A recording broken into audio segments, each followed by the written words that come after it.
Yeah. Problem was that basically everyone went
we have 2 minutes. Why is it so hot inside? It's outside, it's like a few days ago it was so cold, there was like no heating either. It was freezing cold.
the stream and I'm like, I'm looking at memes.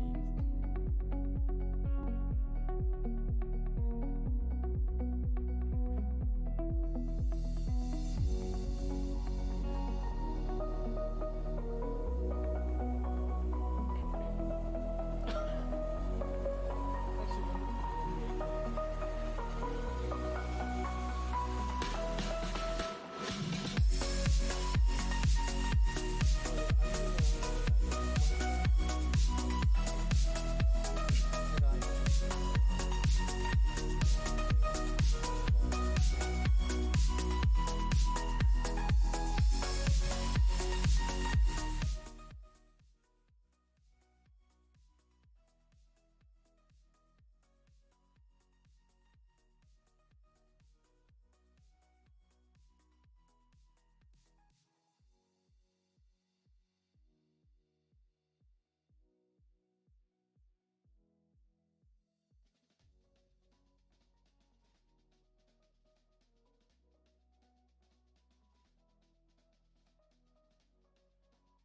when there I go. Okay.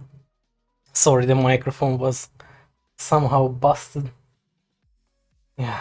Hello, everyone. Finally, you can hear me. Welcome to the second RoseCast, and I'm lagging already. Nice. Oh my god. The bit rates are dropping hell. Okay, it should be fine. Hello, everyone. Today I have two special guests with me. I have Xeberneth or Sabertooth. No. And we have back the Legendary Lyn. And this. And that's it, really. I'm gonna just unmute myself now and let's start it off. I don't want to delay this furthermore. Alright, I'm back. Hello. Oh wait, are we? Yes, we are live. We are on air. We are live.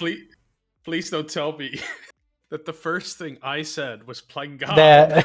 It was that. No, fuck. That is the perfect way to start. I had the best timing for this. Plenga, everybody.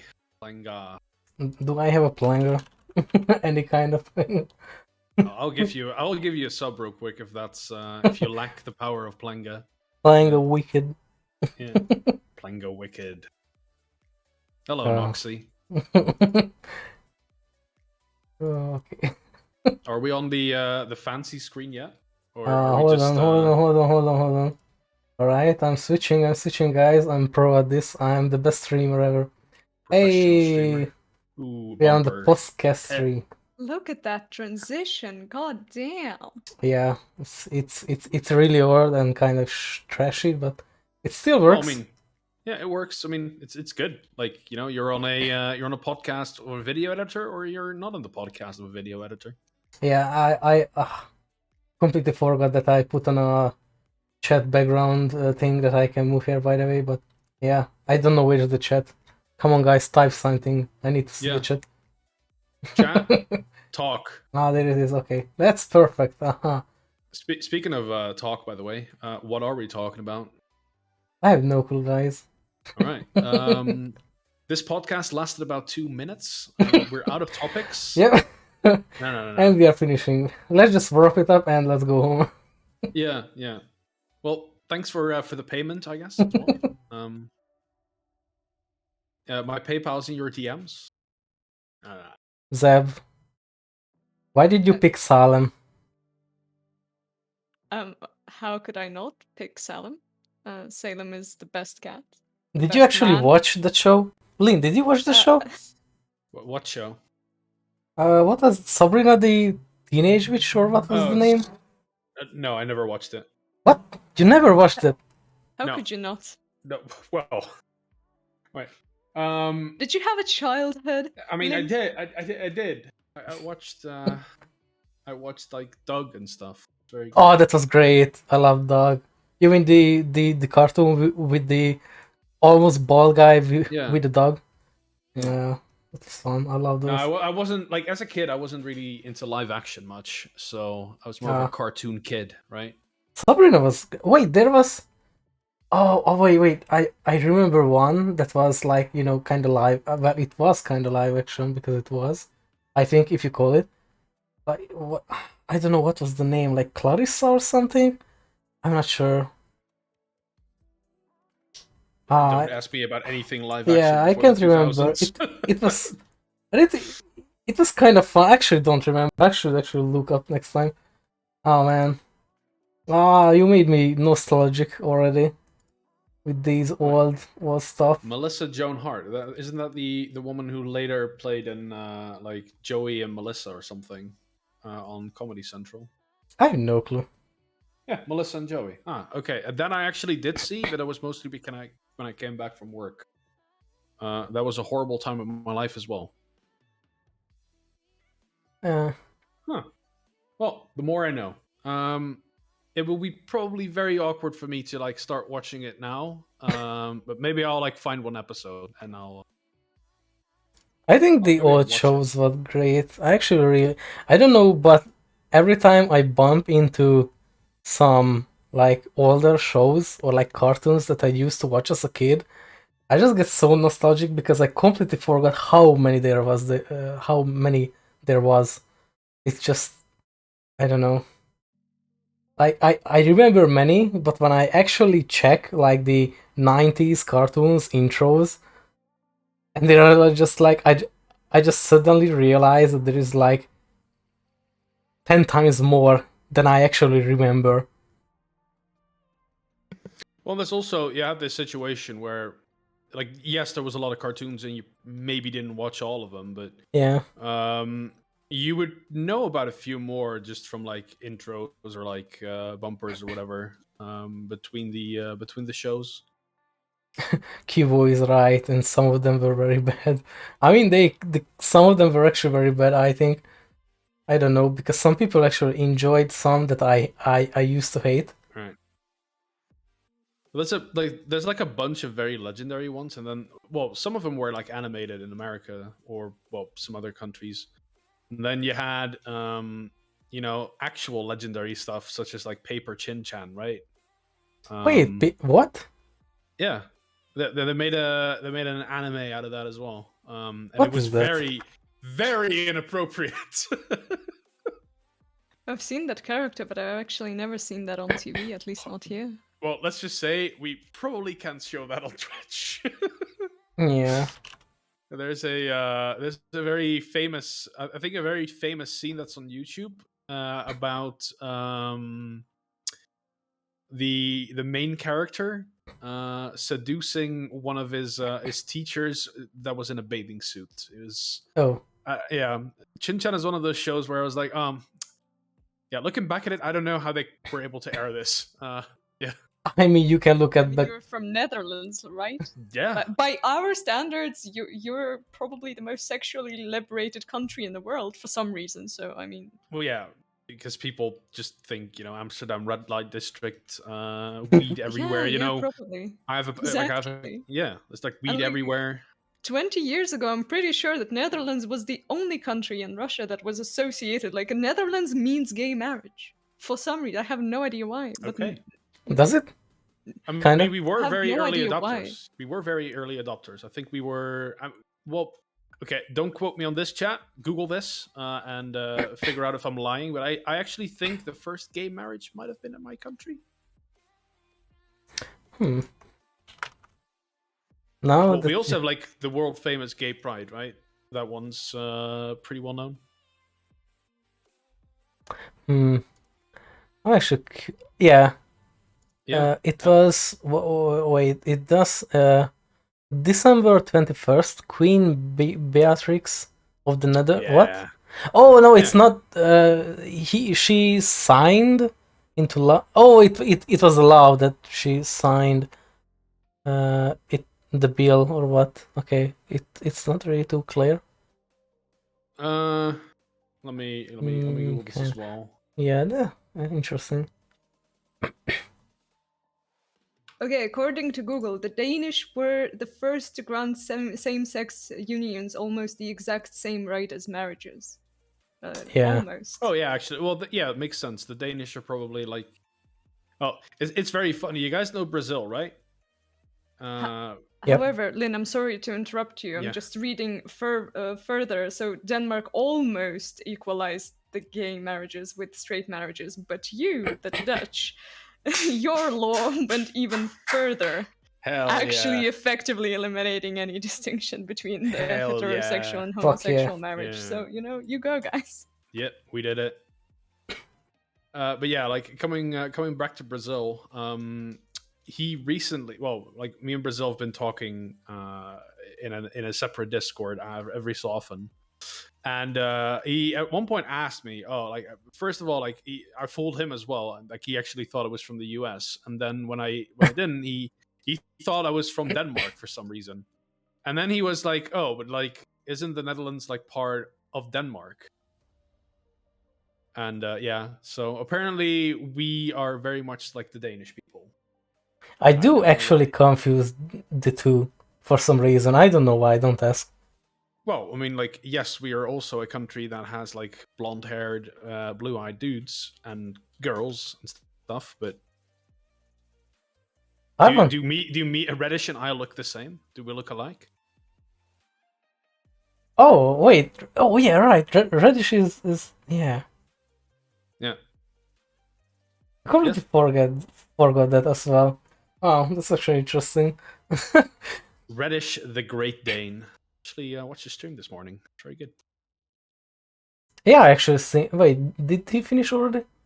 Because I did see. No, he's still going. He's still going. Yeah, I see. Yeah, Steady 105 viewers. yeah. He's doing Leg- well lately. yeah. Talking about streaming, how's Guild Wars 2 Twitch going? I have no idea. I haven't looked there. Not even peeked at how the game is doing on Twitch. It's Can you actually update me? pretty good, I think. Like lately, I've been kind of like lurking around the Guild Wars 2 section, and I see a lot of returning and new players streaming the game. Because like previously, when you just checked into the uh Guild Wars 2 section, you were like just seeing the most mainstream streamers, obviously, just streaming all the time, and like barely like a few, I don't know, maybe new people streaming it here and there. But lately I see like a lot, and it's kind of interesting to see. I can actually add something to this because we've had some bigger streamers Yeah, enter that's the right. scene right recently. We had Towley, I think, enter the scene. Like I haven't watched any of them. Yeah. And Stay Safe, who is a relatively bigger streamer with like an average audience of about 2,000 people. And there is Hmm. Lextos, or how you say his name? Oh I'm yeah, not too sure. Lux. Lex. Oh, I see. So the WoW streamers, some of them are Yeah, migrating Yep. to Guild Yep. Wars 2, as Auntie says. Interesting. they are. Well, I mean, also anticipated, I guess, in the Yeah, current situation. they're kind of liking the game actually so far, which is. I mean, you can like the game when you're new. There is a lot of things that you can do. It's mostly just the game is just kind of lacking for all time veterans Yeah, most of the but time.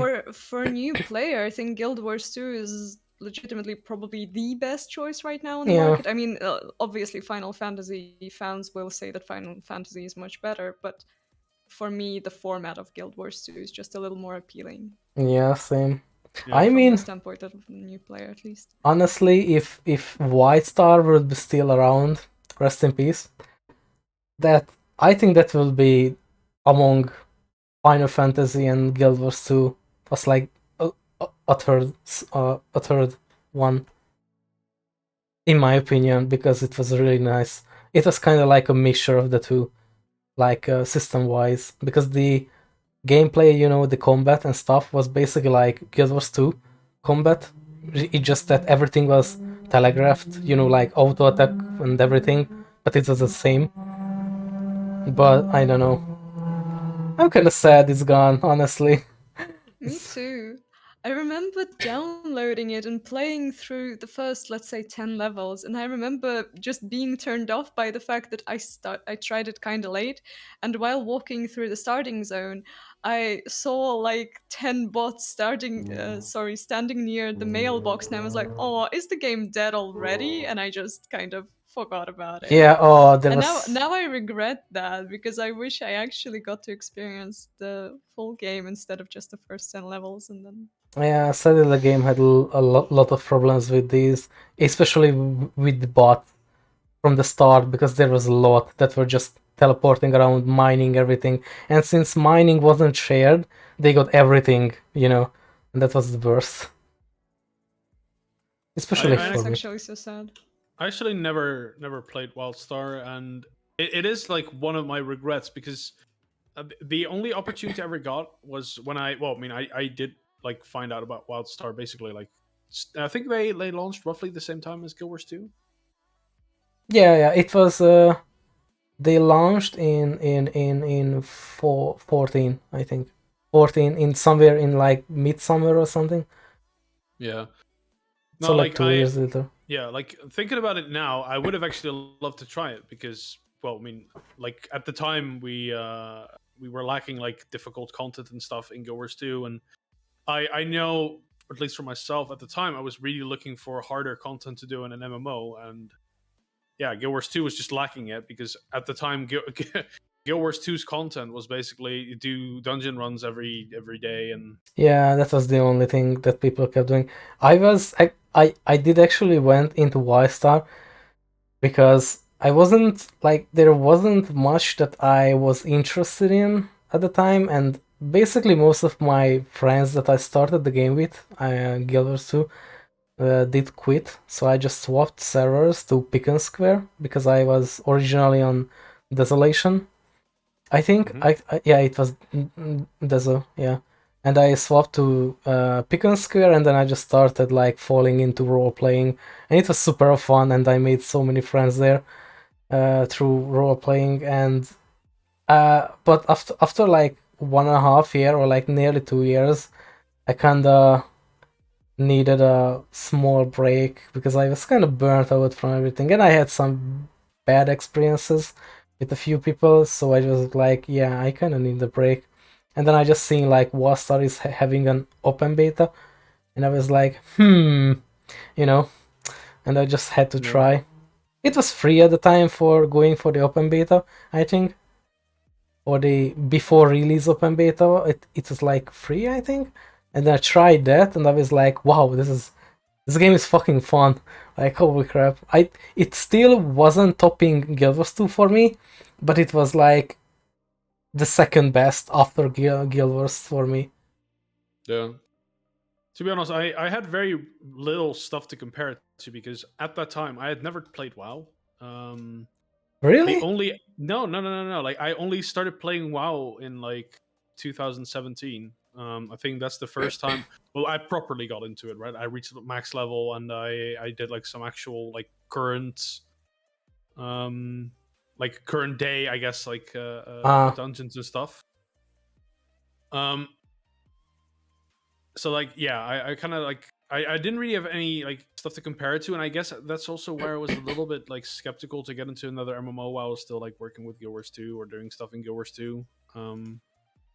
Like the only other experience I ever had was RuneScape at the time, and Silk Road Online, which I played for like a week. Oh man, don't even. Oh, I played so much Silk Road Online at a time with a friend, and I played like 5 minutes of RuneScape, and I'm going to just tell that quickly. Sorry for interrupting. It was just I started RuneScape. I went. I don't know if there is like some kind of tutorial or whatever, but I was just walking in some town after a while, like a giant castle or something, and some dude approached me, told me to follow him, and he will give me something or whatever, and I just followed him. I was like, what? Like, I was like 12 or like 10. I don't know how old I was. I was like a small nothing, and I was like following the dude outside and near like a. And I was actually suspicious because I was like, why is the dude walking so far away from the city? And then he just turned around, fucking hit me once, I fucking died and took everything I had. And I was like, yeah, fuck that. And I just pressed Alt F4 and I just close my browser. Yes, Noxxi got lured back in the day. Hell yeah. Like, no. And I literally played like, okay, it wasn't like 5 minutes, but it was like 2 hours maybe or something that I played, and it ended there. And afterward, I just still think of the game like this, that it just fucking sucks because of this. And I just refuse to play it. Actually, like they're releasing group Iron Man mode soon. I think it's like 6th of October. I think. Maybe chat can verify that, but I don't know. Like it does have a special place into my heart because it's one of the it's actually the first MMO that I played, and it's also where I got my my original. Well, I still use it as my Guild Wars 2 username because I don't really want to change it. But like the super fought thing that basically came from RuneScape. I just put in super and then I smashed my hand on my keyboard and that's what came out. So I do have a special place in my heart for it. But yeah, like playing RuneScape is it's not very exciting. It's clicking things and clicking the same things after each other. It's maybe it will be interesting to play with friends, but I think something like an Iron Man mode that has been out for a while, like I think that's very cool for people that are like very really into it. Maybe as a group it will also be fun to do, but I don't think it's the game for me anymore. Like I don't really know the game that much. Speaking of MMOs though, in 2 days. Oh yeah, right. In the fucking morning, because why not? Yeah, that's a little silly as well, because when the game launches, I have to be at work. Very good. Yeah, I be working as well, so it's kind of sucks. But what will be the time in America? That's what matters. No, it's didn't they made it so it's like fucking 8 a.m. everywhere on the world? Like it's literally goes by time zones, and like like overseas the first time and like EU is the second or something. Yeah. EU, I think EU is actually the first, but the issue is name registration is global. Oh so yeah. If you like get a name on like EU? OCX, I guess, right, or EU, a player on NA can take that name. So what's going to happen is when EU is going to launch, all the NA players are probably going to hop into the EU servers, or I don't know, like when OCX goes live. So like everyone's just gonna go in, then create a character on that server, and then just log off. So that means that when the first time it launches, the servers are probably gonna get extremo hammered. Yeah. Actually, and we're gonna be collecting hams. That is a very smart plan. Yeah, I actually just don't get it. Why don't they just make it like a global same time? Like many games been doing that. Some place will get fucked anyway because somewhere it will be like fucking 2 a.m. or something, and in the US it will be like, oh, it's noon, it's the best for us, and like fuck off everyone else. But I don't know. I always found this so weird for Guild Wars 2 that like when we get the patch, usually it's at like 6 p.m. Yeah. Or 6 p.m. CST, and like. I can't imagine, like, for example, like reset it for us is also like around like midnight and stuff. I can't imagine that daily reset, for example, in America is just noon or something like that. It's really strange to me. Yeah. Yeah, because it's like 2 a.m. for me when I just get the chest popping in for the daily chest. Yeah, it moves around as well depending on like daylight savings. Yeah. But I still hate that thing, by the way. Yeah. They've been promising for years that they are just removing that shit. And it's still here, it's still happening, it's still coming. Whatever. There is a fix for it. Move to Russia because I don't think they have it. Yeah. And you know why we removed it? What was the reason for it? Because it makes no sense. It's always dark. Oh. No, it's because it's too stressful for the cows to wait while they're, the guys that are milking them are sleeping the extra hour. So because the cows are suffering, they're being not milked for another hour, we're gonna remove the daylight savings. What? No joke.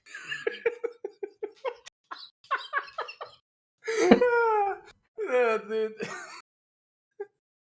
Oh, that is okay. Yeah, that's Yeah, that was also done by the guy that was named Medvedev. It's the president in between all Oh, our Putins. Like, yeah. absolute legend, that guy. He got shit done. What did he? What did he do? Oh, he killed Absolutely. daylight savings for. He saved the cows. I'm sorry, dude. Like, I mean, I can understand that like some laws need to be made like around cattle, but the cows would get too stressed from not getting milked. Oh, Think about it's the kind of people. No, think about the cows. yeah. Think about the cows, dude. Moo moo. Meant for that. More like move it f. Am I right? Oh, dude, I think I actually laughed like more about that than about the Rocky Five. No, don't. Yeah, let's not go there again. I don't think Xeb knows about the Rocky Five. I do not. I'm sorry. Oh, Am I uneducated? I might have to ask Rock after the stream. Oh my. Lyn, do you wanna enlighten them about the Rocky Five? Okay. For some reason, I feel some Gachi energy. Is that just my? For some reason. In a way, yeah.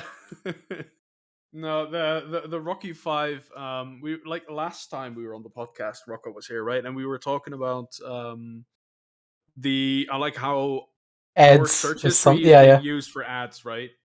Oh, yeah, So of like course. if you look for like if you're looking like how to feed a baby or how to milk a cow, then afterwards you're gonna be presented with either diapers or I guess a bucket um for milking your cow.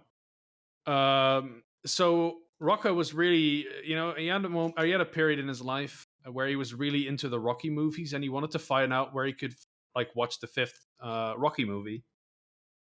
So he just started looking for it and he couldn't find it. It turns out he found something out about like Rocky's numbering system and blah blah blah blah.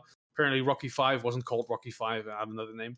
And then like afterwards, he was just like on I don't know if it was a family PC as well, which would arguably make it worse.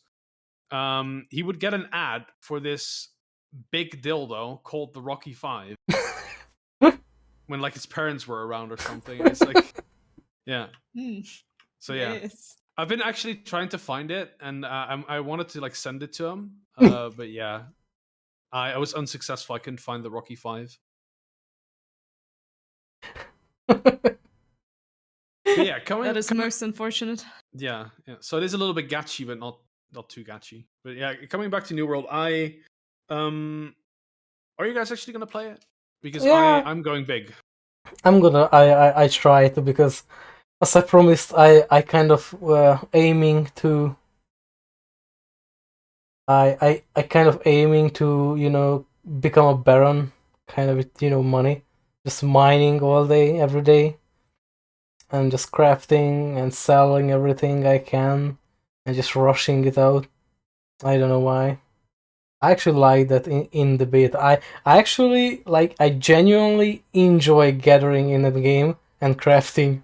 I don't know what's up with me, because I was so behind on the story that I was actually couldn't do some kind of content, because I did not do the main story quest, if you can call that, because there is like zero story in the game. It's like, yeah, go there, yeah.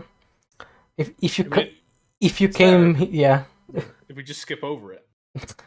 It just I actually just hate it, because I did need that. What is the stuff that the story gives you that does something? The Azoth stuff. Yeah, That's that. Actually, what is that even for? Did you use that for anything? I think you use it during invasions, and I think you use it to open the like dungeons. Ah, right. Oh yeah, Pingu yeah, probably yeah, yeah, knows. Pingu probably knows. yeah. So stuff. Yeah. Actually, it surprises me because most of what I actually did in RuneScape back in the day was mine and cut wood and fish. So like I'm really surprised you don't want to give it a second try. What? Wait. What do you mean? like RuneScape basically revolves Oh, around like shit tons of gathering as yeah, well. but Yeah, But you it's know, not pretty. yeah, it's it's not ready. I Let's can't be hear. real. yeah, I it's mean, like the a sounds are great in the game. I freaking love it. Like the atmosphere in the game is great. That's it. But I actually really dislike a lot of things, and I still say actually I still believe my guts that the game will freaking flop after a few months. Like it will be just like nothing. It will be not hyped anymore. Nothing. It will be like like a I don't know like a side MMO that was just released and it's just there on the side of the street and like can you like someone comes and like do you know some MMOs that I can play? Yeah, you have like WoW maybe you have like I don't know Guild Wars 12, Final Fantasy and that weird dude that and over Old there World. and Yeah. like do you see the thing? Can you? Yeah, Old that's World. that's new word. Like don't and and that's it. I think like especially like launch day will probably be gigantic because, well, for example, well, for those that don't know, like it's Amazon game companies launching this thing, right? So, what else does Yeah, Amazon?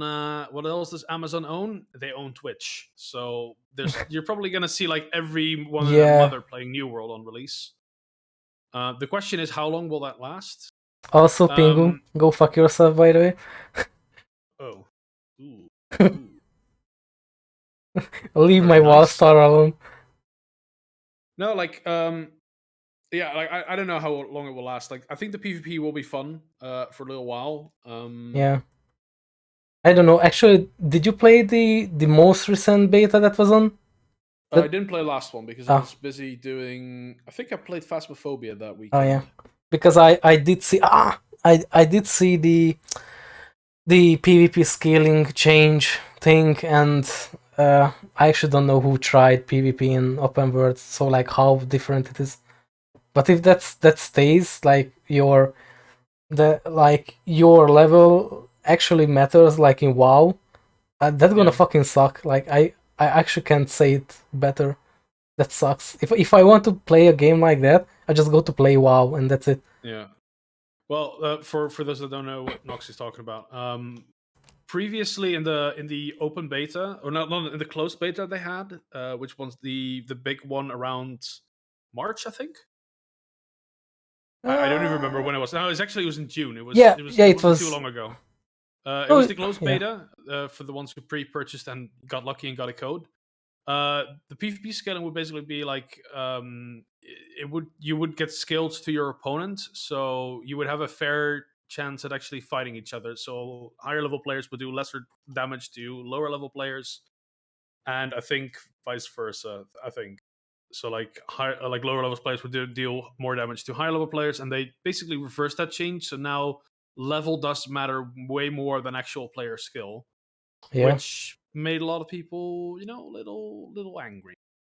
yeah. Because it was. I mean, I actually still don't get it because I seen people argue, typically, obviously on Twitter mostly, and telling me and other people who were standing by that there should be no uh well, not that there should be no scaling, but like it should matter about skill and not that you are like 20 level above someone and you can wreck them. And people kept saying that level should matter because you are higher level, and I'm like, what's the fun in that when you are higher level? Like there is it's literally one-sided. Why is it fun for someone? It's like someone being like a bodybuilder and then just going into some kindergarten and then just beating up all the kids, and it's like, oh, it's so fun because I'm unstoppable. Like what's the fun in that, for I mean, real? unfortunately, there are people that enjoy that type of Yeah, griefing because they fucking content. suck. They Me being literally. one of them. Sorry. I'll tell you this. Why Like you do me dirty? yeah. Well, I do think it's very funny to do that because, to be honest, there's nothing funnier than like getting like some kid, halfway, like hundreds of kilometers away to kind of like go like, "Hey, mom, They're killing me. I can't get the no. I really like that. Like if I can like ruin someone's day in a video game, that'd be perfect. I like maybe I'm a horrible person. I do like that. I think that's very funny. Even though I get nothing out of it myself. But I do agree that like, well, maybe it even should like spark a discussion about like what is leveling still a thing we should have in modern MMOs, which is a really big thing to say. But at this point, right, like why does leveling matter? Like we have level boosts everywhere because people can't be arsed to level up, right? People don't enjoy leveling anymore in modern games for some reason. Yeah, and it's It's also still just a form of progression. If you won't have leveling, you will have some other blocks that will force you to progress through content and kind of guide you through it. So instead of leveling, you will have gear or, I don't know, skill points. You won't have the number, but you will still have certain obstacles on your way. Yeah. I feel like oh, go ahead. I just want to say that I feel like that leveling lately in more modern MMOs are like just like, you know, like this kind of forced time to actually learn the game and just like be how to say, be familiar with the game and like mechanics and stuff, you know, as you go, like, you know, like it's like a forced slow steps forward or something. Like, I actually can't really describe it well. Yeah. No, it's just like, I mean, I understand. Like, I think for like a new game, you should definitely have like some sort of leveling experience where, you know, you're not just being force fed like 20 abilities at the same time, but you know, they kind of like trickle them in, right? Like they put you on, you know, like an IV, and they trickle the abilities in slowly as you know get more familiar with the game. Yeah. But like for example, like Guild Wars 2 hasn't raised level cap at all. Like the only thing that they added is masteries, which is the you know, the horizontal progression instead of vertical.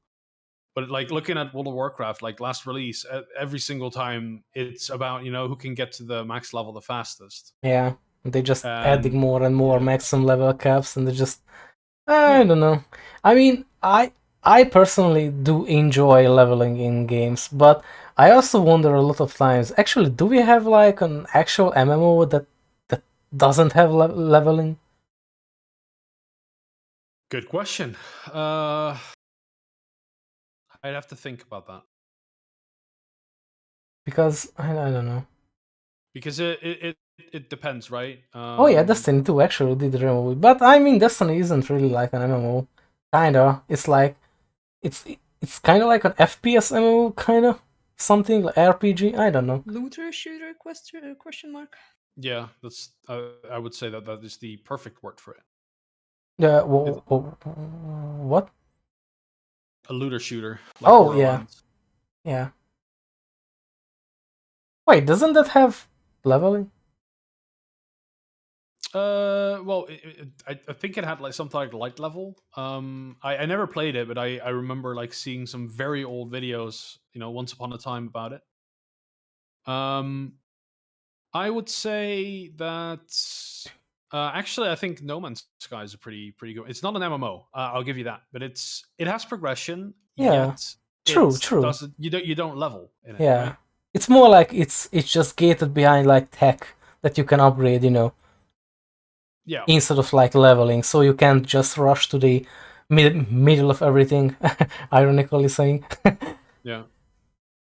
That's exactly. actually great. Yeah. Well, I think No Man's Sky is a great game. I think that's sort of, but like the thing is, like leveling is a way easier way to gate people into, you know, like going into the end game instantly. I actually, no, go. No, I just kind of wanted to say, like, would it work with like with MMOs if there wouldn't be character leveling as progression, but instead like having, I don't know how to say, like your account, you know, so it still limits you from getting into everything all at once, but there is still no character progression on leveling, you know. Yeah. Well, Because it's also like it's also about like if you want to remove the number, right? Because Yeah. yes, it is like I think the No Man's Sky, for example, is a very good example of like no actual leveling. But then you can also look at stuff like Hades, where Yeah. you're technically not leveling either, but you're buying upgrades from playing the game. So getting currencies in them. Well, I don't know how it specifically. I never played the game, but like this is what I've been told about it. Right? Yeah. You basically get currency from progressing into that game, and then you're buying the upgrades, making yourself more powerful, making the game easier by unlocking the easy mode. Technically, Yeah. Yeah. Yeah.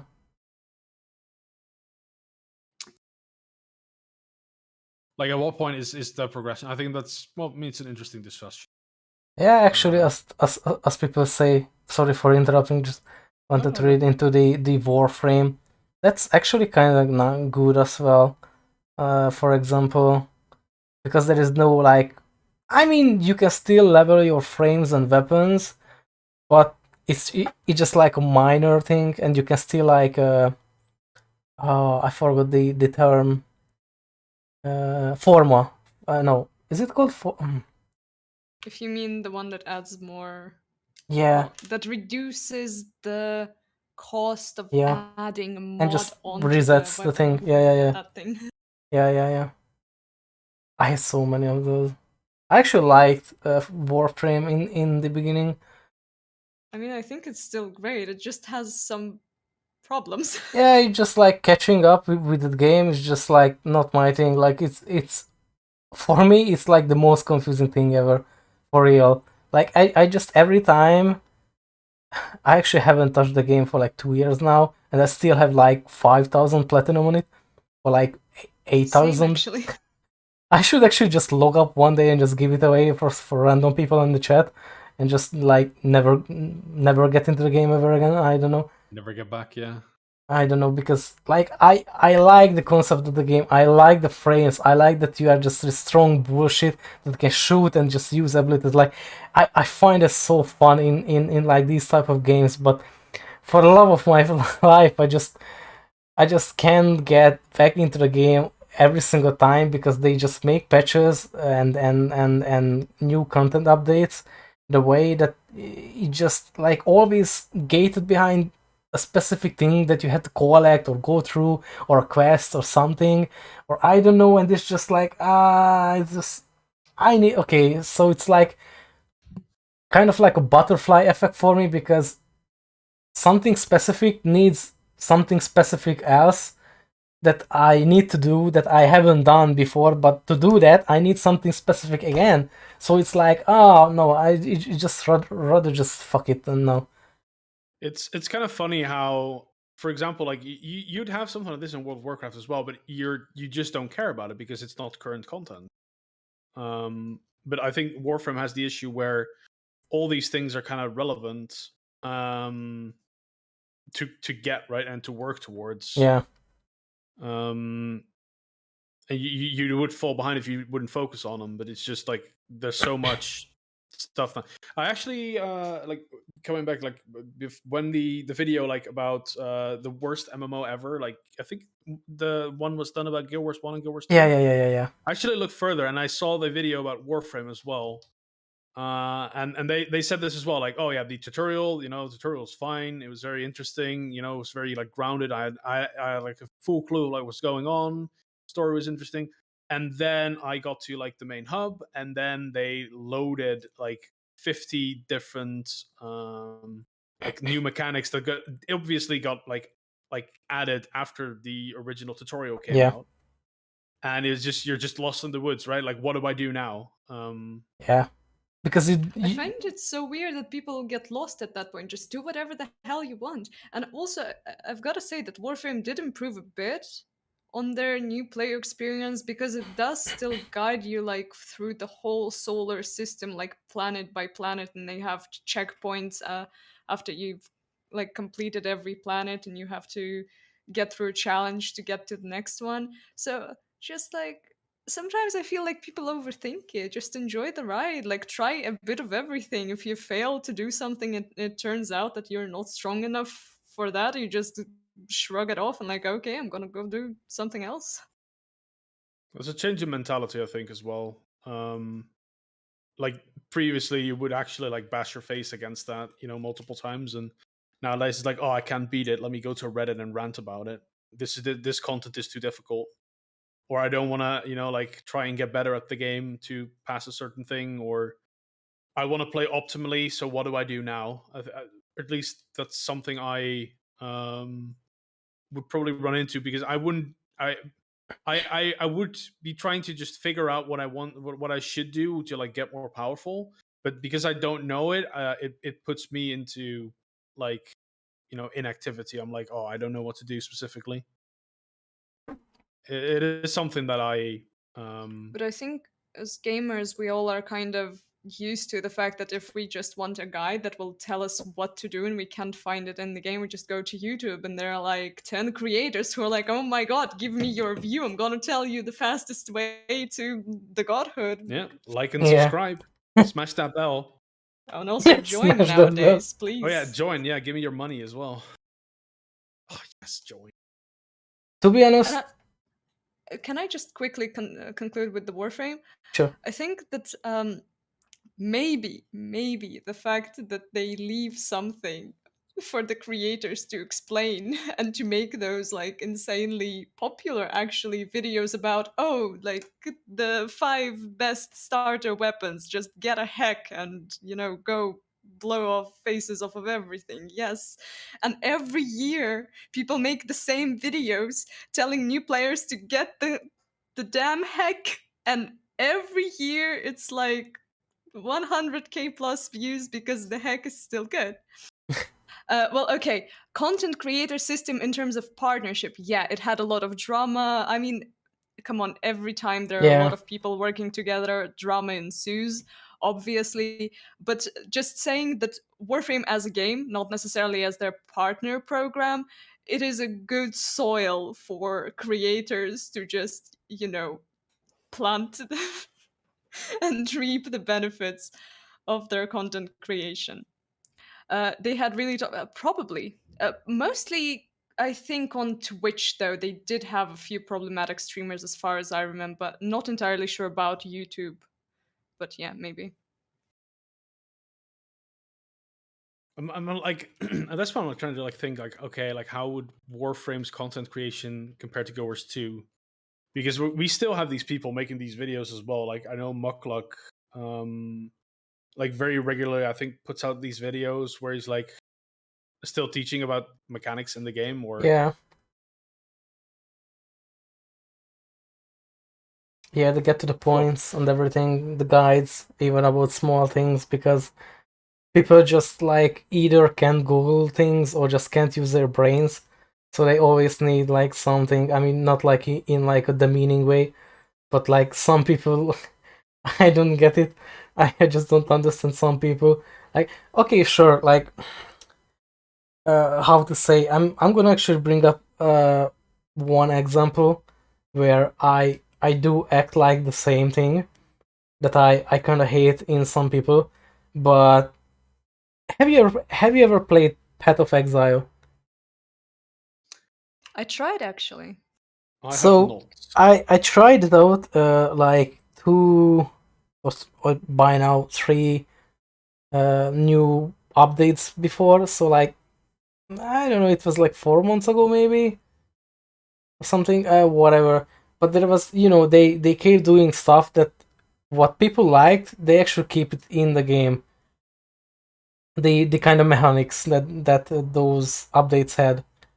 And I was trying out the game. I tried to like make a build that actually makes sense, because I actually don't really understand like the multipliers on skills the game is. Like the game always felt really appealing to me. Like it just seems fun that you have so many skills that you can build on. You have like many combinations of the skills that you can like have like support skills for specific type of spells and skills that you can use, that basically modifies or changes the how that skill works. Like I really like that, because that somehow kind of reminds me of like Gears 1, Guild Wars 1's build system, just slightly. Not, of course, none. It's absolutely not the same, but that you have a lot of choice of what you are building, and I still find it appealing in the game. But like, I just go in like level 1,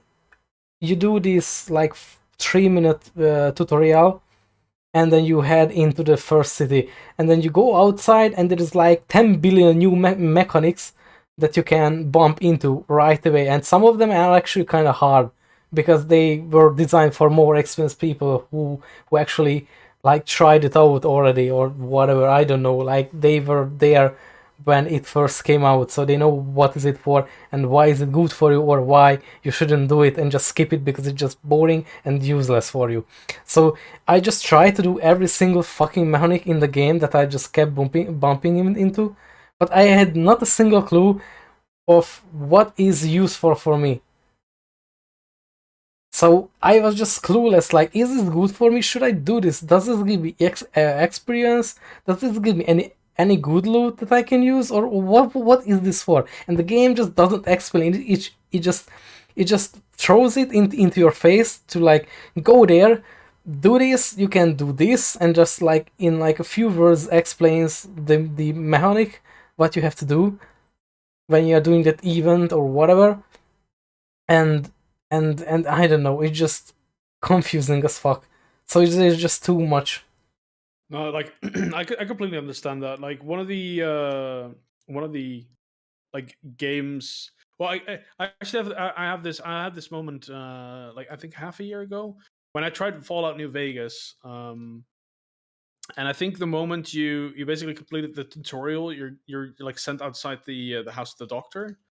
And if you have all DLCs, it basically like shows a pop up for all the DLCs, like, oh, this DLC is activated, this DLC is activated, and it's kind of like, yeah, like, do I care about this? Like most of the time you don't really care about like something like this while you're still leveling, or even maybe like if you finally hit like level 80 in Guild Wars 2, it kind of like loads everything on top of you as well. They tell you like, oh yeah, play Pacifier story, play Heart of Thorns story. Like all the living world is now available to be played. Like I can totally understand that people get overwhelmed by it, Yeah. and luckily, like Zeb, right? Like we do have these content creators around now who make like new player guides and like really, especially if you're not like familiar with like a format of a game, to kind of guide you into the direction of, yeah, like what should you be focusing on, to kind of like kit yourself out, or like, yes, of course, like doing random stuff is fun, but uh sometimes you want to get an idea, maybe not like how to level the fastest, but how to actually progress the game, right? Yeah. Or understand systems. Well, I can't really add much to it, but No. Let's bring it back to New World. no. No, it's Hemp boys. you know what I find kind of, I'm not sure what word to use, like not strange, but like a little bit weird that, like, like many years ago you didn't really had these things in new games. Like there wasn't like 10 billion YouTube videos on it, and like 10 billion websites of guides, maybe like one website that was trying to tell you what to do, but you couldn't even find it because you had no idea that that site even existed, you know like in the early days of like Warcraft, like WoW. And people Oh were yeah. still fine of with everything. Like people weren't raging that, oh my god, I'm so overwhelmed and stuff. Although I should give it that games didn't really had so much mechanic and like content as they used to have, or like that we have nowadays, because obviously nowadays it's kind of easier to add content, kind of, or make more of them, just separate them more, Yeah. unlike the old times, in Well, it's a air distribution thing quotes. as well, right? Yeah. Like previously, you would ship the game and that be it, and now it's like, okay, well, the first 2 days after we launch the game, we still can't go to bed as developers because, well, we have bug fixing to do, and Yeah. after that, we got to prepare for like player feedback on the core game, and then after that we have to focus on DLC that we already announced and sold a season pass for. And it all can be very easily delivered because if you wanted to like actually get DLC, like I think this was a thing back in the day, or at least I think I saw this. For example, for Oblivion, I think you would have to like legitimately go to the store and buy another like. I think you had to buy like another disc or something like back in the day to like get an expansion to something. So for the yeah, I guess I actually don't know because I did not have similar games with like DLCs that I had on discs. I don't really know how those worked. Kind of silly. I actually always wondered how did that work in those times when things were just on discs, like how did they fix something in games? Like so many people didn't even have internet or anything, Well, yeah, just next time you make the discs, then that's when you're gonna patch it. You're just gonna have you're gonna have regional releases. That's one thing. So like there's regional differences. And I think it was also just like, okay, like the Game of the Year edition. Well, I guess fix this.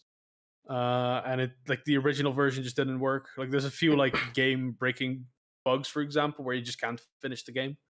And yeah, you'd be stuck with those like broken versions. Yeah, that's true. Where they just wouldn't finish this, or you couldn't finish the game. I just want to say to Anonym 94. Actually, I kind of disagree. They did make like full games on discs, but a lot of them actually weren't really working, and most of them were buggy as fuck. Honestly, like I did had some games on disc that were like just did not fixed version at all, and it wasn't really working. My friend, I actually remember a classmate who managed to buy a game that he really wanted, and it wasn't the fixed version, and he couldn't even install the game. And I just remember how furious he was because it just didn't work on his first PC, and he was just always asking me like, "Come over to me, please, and just try to fix this." And I'm like, "Dude, you can't. It's on the disc. You can't change the disc. You bought it. Yep. It's that's what you had to live with. That's it." Yeah, you're scuffed. You're never gonna finish this game. You gotta buy a new disc. Yep, exactly. No, but I do actually think that I don't know. I think it's very difficult to say if stuff was better, like in the past or anything when it comes to these things, because like nowadays there are like plenty of opportunities to fix it, and yes, I also think that companies are definitely taking advantage of it. Releasing like games that definitely aren't finished. Yeah, it's But yeah, nowadays we do get like more bang for your buck for like a specific game. Like I do think live services are a good development, but man, like the money stuff is like I just have to pay a lot more to get the full experience nowadays. That's something that's a little oof to me, at least.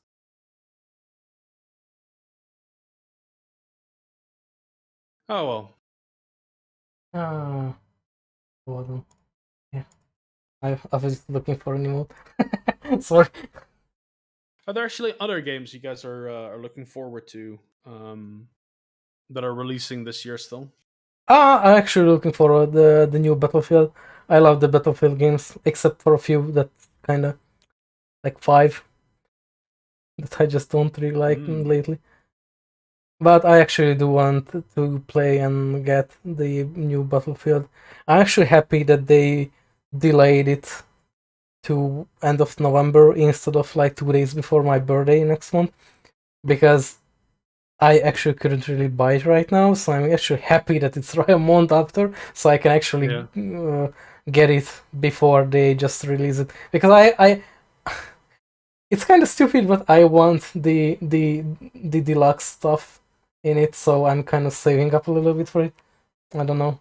I'm not really up for these deluxes and like special editions anymore in like digital versions, because it's not as special anymore. Like I like going back a little bit in time again, but like when I first got like Guild Wars 1 and the Nightfall Collector's Edition, it was so special to me. Like there is this huge box full of everything extra, and nowadays all you have in like some games are just the like you have more gems or whatever, some cash shop skins, or I don't know, it just doesn't really feel special anymore to me. For me as well, it's like, I mean, like I actually recently bought the Nightfall and Factions collector's editions. Like I have them like in plastic in my Wait, you my had wardrobe right now. Yeah, I recently bought them because I never got them as a kid because I was a fucking poor ass kid. I didn't have a yeah. job. So I couldn't get them, so I bought them recently. I've actually been buying the Funko Pops. Funnily enough, I've been trying to like get my hands on them, and I actually regret not buying them now because it's interesting the hurdles I have to jump through to get them, and I'm like hunting for a Ridlock statue at the time because when I bought Guild Wars 2, I was very unsure if I wanted to play it. And if my girlfriend at the time hadn't broken up with me, I probably would have never played the game. Oh. She broke up with me. I was like, oh yeah, look, now I have leftover money. Now I'm gonna buy Guild Wars 2, but I didn't have enough money to buy like the Ritlock statue, and I regret it to this day. So yeah, I'm Same. still looking for one. I still regret, like, I just wasn't able because obviously I had no job back at the time either, and I actually just, it's not that I didn't have the job. I was actually in like such a fucking bad spot, like financially, that I actually saved up my birthday money, two of my birthday money, because I knew, obviously I knew that the game was coming out sometime after playing Guild Wars 1, and they announced it that it will come many years later. But I kept saving that money, like I kept saving like years of birthday money and my Christmas money to get it, but I just had not enough to actually buy the collector's edition because the collector's edition was so much more expensive, and I was like, damn, I have no chance, sadly. Yeah. So I actually still regret that. Looking back at it now, it actually wasn't that expensive, but yeah, inflation, I guess. Yeah. But at the time, I also didn't make, this much money that I do Yeah, now. So. yeah. I mean, just imagine that all I used to get for my birthday monies from my family, of course, all together was like maybe like 20 euros. So it's it's not really like too much for an AAA game, AAA game. Yeah, it was 40,000 Hungarian forint, which is a lot for a game. Yeah. Zeb, were you actually able to get any like collector's editions over there as well, or? I don't know. Like genuinely, when Guild Wars 2 was just releasing, I didn't have any history with Guild Wars 1, so I was really curious about the game. But I was a little peepo at the time. Like when Guild Wars 2 was releasing, I was still a relatively little peepo, so I was scared of the fact that it was all in English. That's the first. Oh yeah. And I had no idea. I don't even remember how I got Guild Wars and at what point and how I did this, but I think I bought the most. I don't want to lie. I definitely didn't pre-order it. I started 3 months after it released, maybe even later. And I think, but I hope I'm not lying, that I bought the most expensive digital version of the game because I have no idea and I don't know anything about collector's editions. I don't know if they were available at that point. I don't know if they would even ship it to Russia. Maybe they would, maybe they wouldn't. But yeah, I wasn't interested because I didn't have this connection with the brand. They ship it and you get like a break in it. Broken. Probably, knowing our postal Brick service, lock. that is likely. Yeah. Brick lock. I think they had like 3 versions. I think. Well, they had I think they had 3 versions. They had like a proper collector's edition, which had the Ridlock statue and all the other goodies. Then you had the Heroic Edition, which had actually no, I think there was something in between there as well. Was because there was an edition where you also got like one of the like the armor skins, like the Primeval, the Herald, the like Crichton armor for medium and stuff. There was one edition like that, and you just got like a digital deluxe version. So it's like so there's 4 versions. It was like standard, digital deluxe, heroic edition, Yeah, heroic. and then you got like what else was it? You got the Ritlock statue edition, right? The collector's edition. Yeah, this was the physical collector. Yeah, I definitely I didn't get the primeval stuff and so on and so forth, but yeah, like it kind of sucks. Like when you're like 9 years down the line, I'm like, oh, dude, I really wish I would have had spend the money on it, because if I'd known that I'd probably play this MMO till they pull the plug on it. Yeah, it's definitely something I would want to collect, even though I'm definitely not paying for the Aurene ashtray that they're selling right now. Oh god, Holy shit, man! At least include the game with that thing. Yeah, that for that price. For the price. Did you see that actually? Sorry? Did you see that new? What's it like? It's just like a small statue, no? Yeah, they basically made an Aurene statue. Oh right. And I think I've seen photos Well, somewhere. Might have been the partner. I will Discord, link I'm it not to sure. you. Hold on. It's basically. Yeah. Here is it. Yeah. Let me link Yeah, it in the Twitch chat for you if you can open that way. It's like and it has shipping costs as well. I think it would cost me it would cost me more than 250 euros to get it to my place, and I'm sorry, Renet, but I'm not paying 250 euros for a plastic glass chunk of plastic. Yeah, for a chunk of plastic. And exactly. Like, I mean, it's pretty plastic. I'll give them that. I want to hate it because it probably feels really cheap in your hands, but on a picture, I'm not gonna lie, it looks okay. Yeah, it kind of looks, because of the light distortions and the like. Yeah. I considered getting it, by the way, and making it RGB, but in the end I decided against it. Yeah, I actually wouldn't mind if it will be actual glass. Like, that would be like, I'm not sure actually, because that can easily break though. It would be horrible to ship, exactly. Yeah, but still, if you would have this in like actual glass, like that masterfully made in glass, that's whole rare. Swarovski crystal. And it's also so tiny, as I know. It's like so small. It's like what, 30 yeah. It's like 20 centimeters or 25 centimeters tall or something. And it's kind of sad as well, because they I know Ruby held it on the streams, and apparently it has a base included with it, and they didn't show off the base. And like, if the base is like made out of very nice wood, I would definitely get it. But sorry, I just accidentally played the video of it. Ooh. Well, I'm really interested what people think of it, and if they're just like making it once and it's like a one and done thing, or if they're actually going to sell it afterwards as well. I don't know.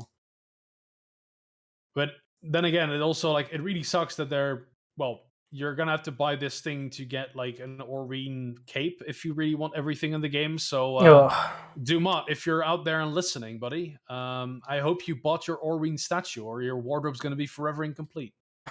Oh no. Yeah. I mean, that actually depends. How will they distribute those capes? Do you get a code with the statue? Fairly certain you will, yeah. Same thing, I think, with this Funko Pops. I'm sure Dumat will find some poor soul and beat them into submission. Just take my money, give me your cape. Give me your cape, weave. I mean, I'll probably try and look for one, but I don't know. Maybe there will be like people selling it and selling the code on eBay or something in a scam. Yeah, but the code. Actually, I should have done that. I should have bought like 20 of them and then sold all the codes on eBay or something, and then sold the statues as well without the code. Scam people. Oh yeah, making money, dude. Easy money. Making money. Capitalist. Yes. Uh, no, like I'm really interested in how that one will turn out because I don't know. I have the feeling that like the first person that will get it, it will post it to Reddit, and they'll be like, "Oh, dude, this was like a waste of my money." Um, You wasn't. because like we haven't really we've seen it into the wild once, and we haven't really like seen anyone else take pictures of it, and it will probably look horrible. But yeah, Oh, where is I can't find it. the Guild Wars 2 outfit, yeah. No, Oh yeah, that's oh, true. Yeah, oh, I where is remember it? that. I met up with Sam quite fast after what was it, like Gamescom? I think that dinner was the arena dinner. By the way, I think that Aurelian statue is still better than what they gave for the newest Fallout, the bag, Remember What that? what bag? Yeah, exactly. that that was actually such a funny drama that I was following at the time. Oh yeah, in the in you have the nylon bag. You have the Nuka Cola or the Nuka Cola rum thing as well, right? Where people were like, like it looked like a glass bottle, but it turned out to be like a standard glass bottle in like a plastic thing, and they didn't ship it in time as well. Like, Oh, you should like look that up. It was so silly. You couldn't pour out of it as well. It would just like go everywhere, so you had to unpack it fully as well. Ah, dude. That I think Internet Historia made a video about that one. oh, Boy, I was think that everyone made it. yeah. That was so. I'm actually. I'm not sure, but I actually really. It's not. How to say? I don't want to mean it like in a misunderstanding way. But do you know these things that some studios do, where they send these absolutely exclusive packages to like absolute big streamers only, and like you can't even buy it or anything. Like you can't get it myself. It's just them picking like 5 streamers because they are so big, and just send to them only. Yeah. And I sometimes I just so hate that thing. Like it's not that they don't deserve, but it's just so pissing me off that nobody can buy it. But it's like sell it or something so others can get it too. Well, that was the meme, right? Because the streamers did actually get the canvas bag. Yeah, that's actually true. Yeah, I mean some, not all, as far as I know. But some of them just got like I don't know. Companies. But Ugh, yeah, I don't know. companies.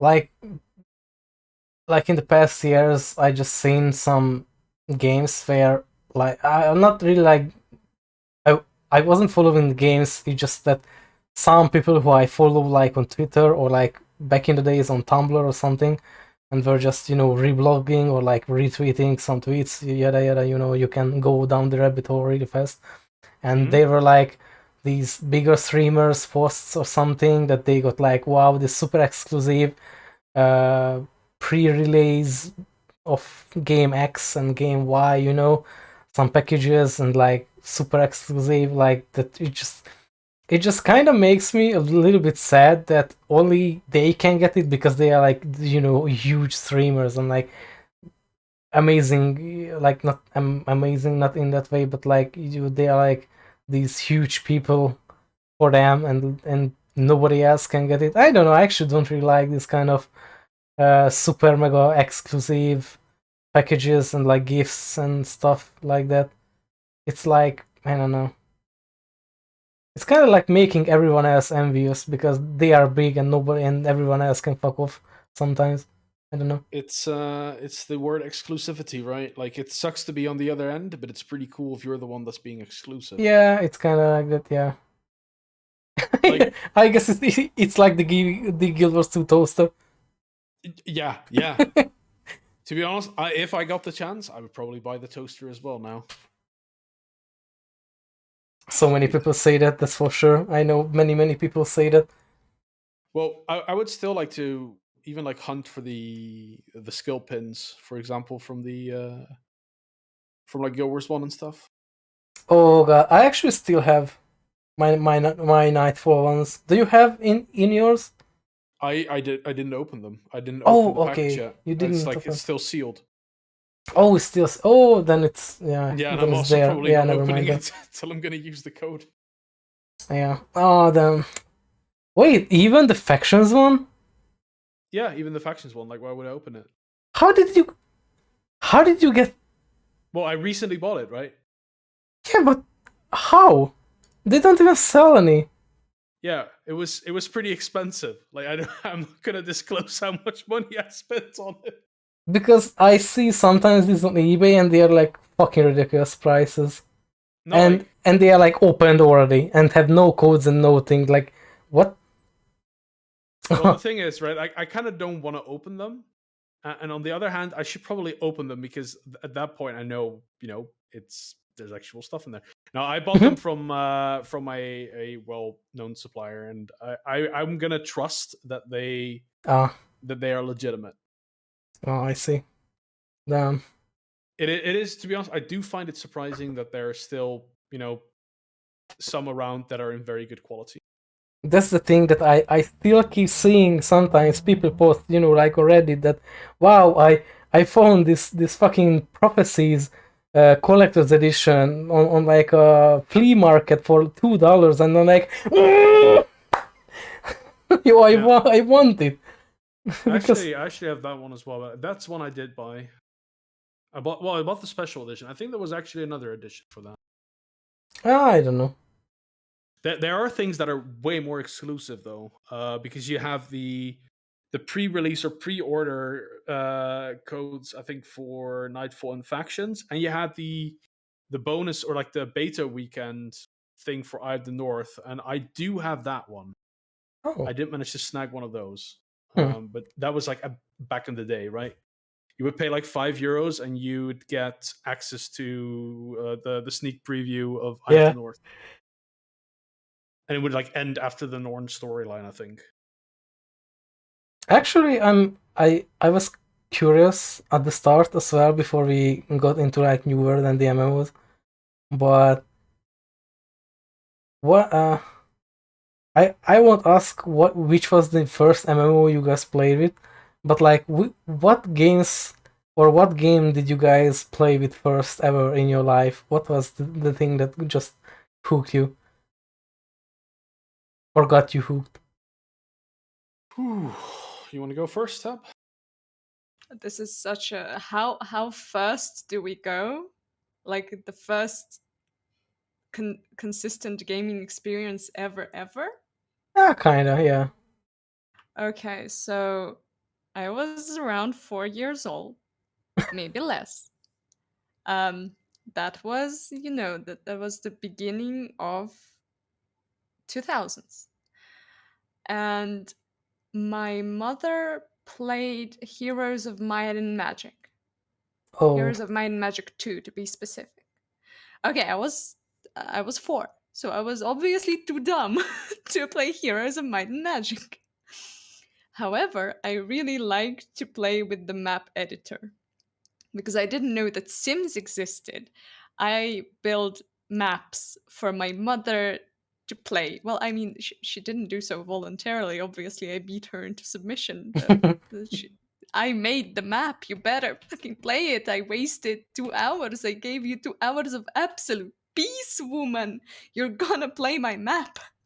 So yeah, that was my first consistent gaming experience. Heroes of Might and Magic 2, the map editor.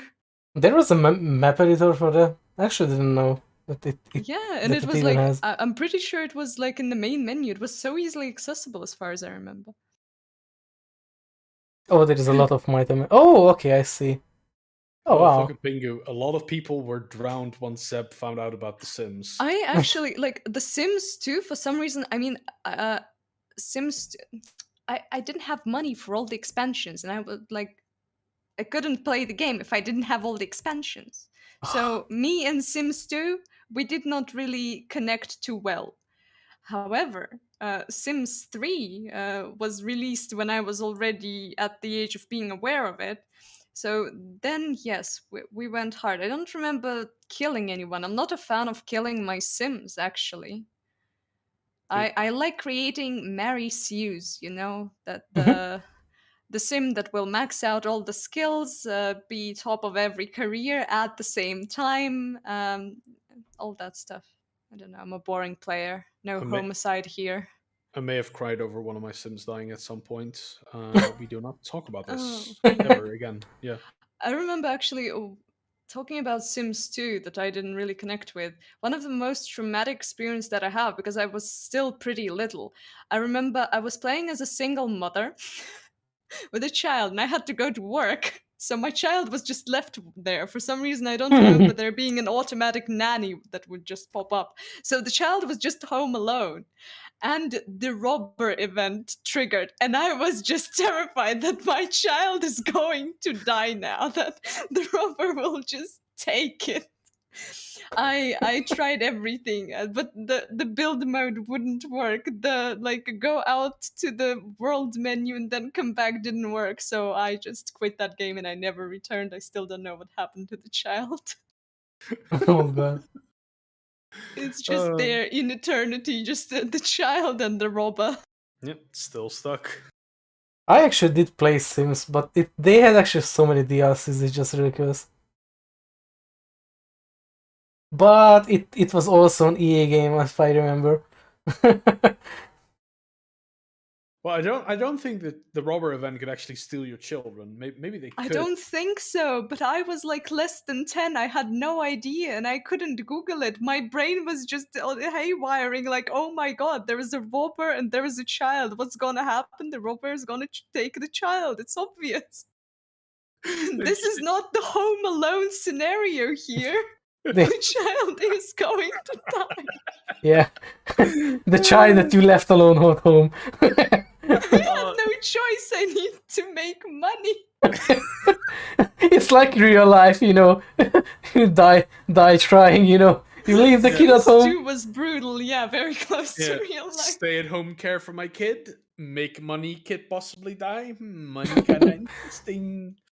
Yeah. Dude, oh fuck! I actually played a lot of The Sims as well. I think I still have the majority of all the packs, even for like The Sims 4. Even though like I think I still have like 7 packs that I haven't done any content with. Whoopsie. Oof.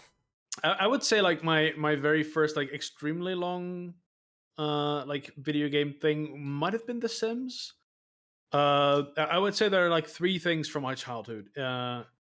Pokemon, very big one. Pokemon Red.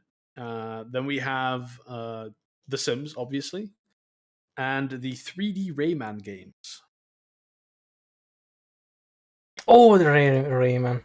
Oh, dude, I miss that shit. Dude, I am so sad that they stopped making those games. Like, they probably could never make another one that would, like, you know, kind of like please me as like a consumer. But holy fuck, Rayman 3, that was a great game. Still think Rayman 2 had the better story, like The Great Escape. Yeah. Look, I know there's some enthusiasts there. But yeah, Pokemon is something that's still going on. Obviously, it's not as good nowadays, but dude, I'm looking forward to November. The Generation 4 remake's gonna be fun to play for like a week or so, and then yeah, it's kind of over, I guess. But yeah, I spent many evenings, you know, when I was in high school, playing my Nintendo, you know, DS, you know, under the sheets, and hoping that Mama Lynn didn't spot me playing the DS, you know, late at night. I played so many Double Dragon on I think it was a Nintendo, I think. I'm actually not sure how many versions they had. I wasn't really like a tech savvy or anything, you know, I was just a kid like playing like I got this and then I was like, yeah. The Double Dragon Elite skill That's when I think Double Dragon. I think Elemental Yeah, Estates. it's actually named after that game.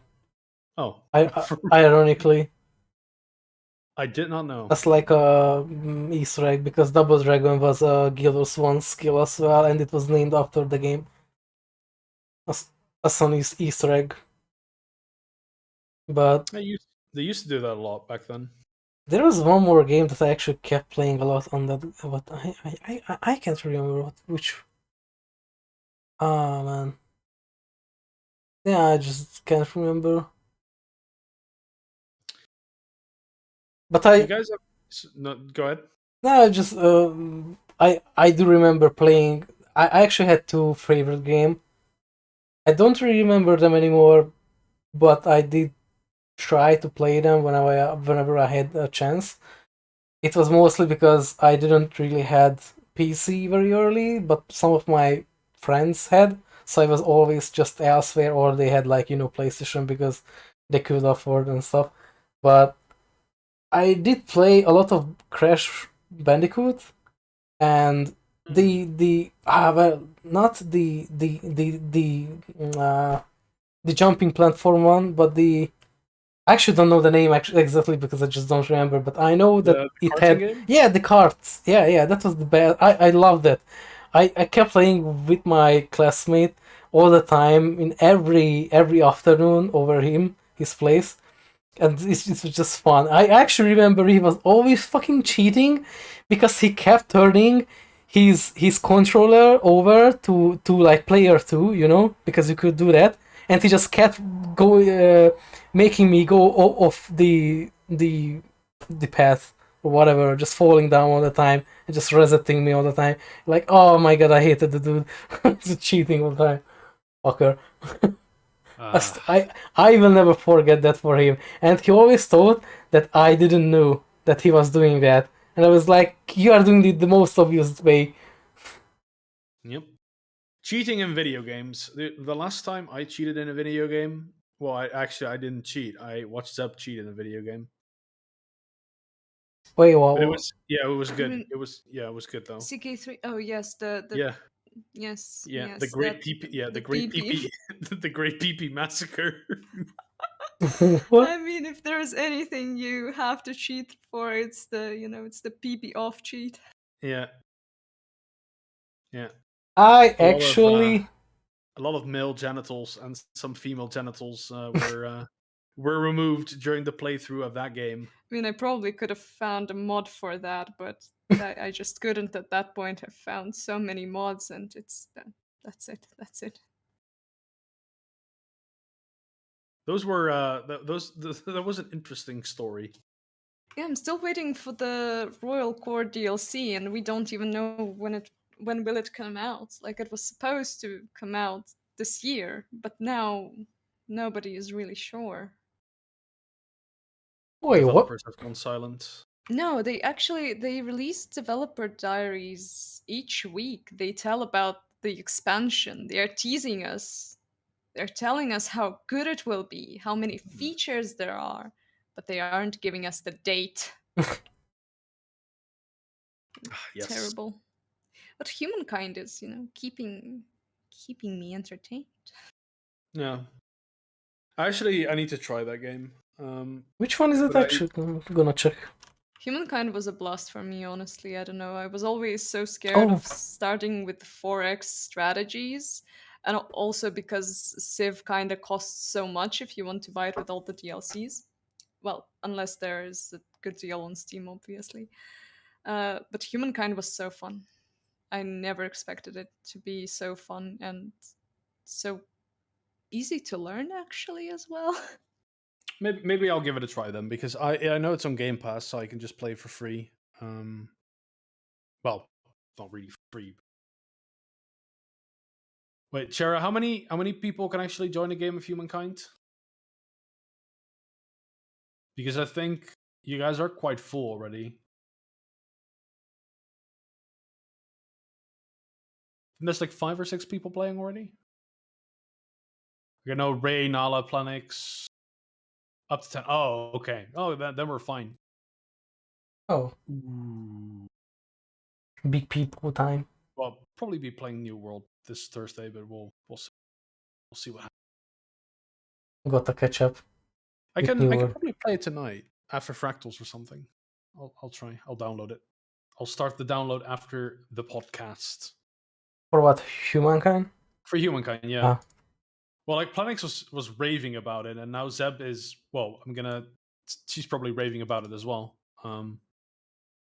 She's raving about it. Kinda, yeah. Yeah. I'll give it a try. I think it's interesting.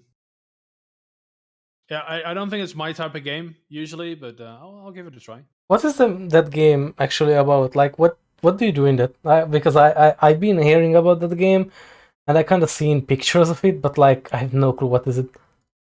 It's a strategy game where you play as a civilization, right? And you need to gain the most amount of fame points for doing different historical stuff like killing other units, building districts. What else is there? Gaining influence, making money, making babies.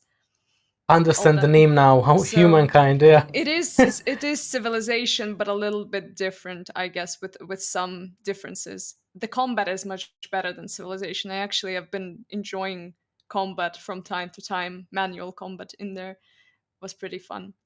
And also, Pingu, don't be afraid of I never tried a 4X game. I also thought that I'm trash at strategies in general. But you just download the game. You start with the easiest difficulty. You realize that it's a literal piece of cake, and you build up to the harder ones. And it's like, oh wait, I actually can do this. I never even played Civilizations or any similar game. I think the closest game I ever played to this is maybe like, I don't know if you can consider like Age of Empires, the old ones to this or something similar. I think it's way different, but yeah, like the RTS as games are probably the closest thing to me as well. Like I only play like Age of Empires like pretty late. I did play a lot of Age of Mythology as a kid though. Pretty good. But that also consisted of me just making a Titan and then smashing everything. Oh god, this actually kind of reminds me of like an old game that I just tried out for like one single bullshit thing. I think its name was Black and White or something, where we were playing like a God Hand or something, you know? I actually don't know the name exactly. Mm-hmm. It was so, I don't know, it was just like a friend showing the game to me that you can play as some kind of god or whatever, and you are just like a hand or something, and you can just do whatever you want, you know, like kill people, help them, whatever.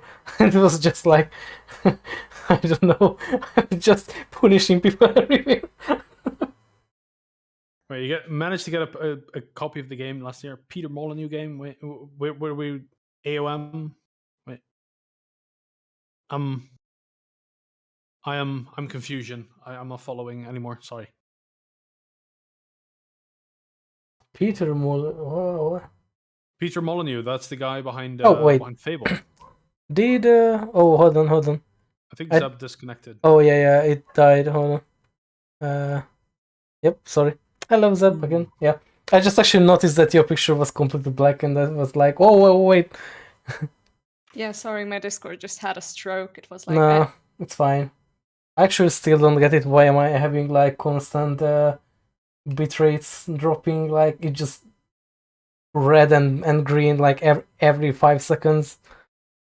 And I'm wondering why is the stream not lagging for people? Oh well. The mystery of the internet. It wasn't even the internet though. For me, it was just Discord itself. It was like, I can't leave anymore. I cannot function.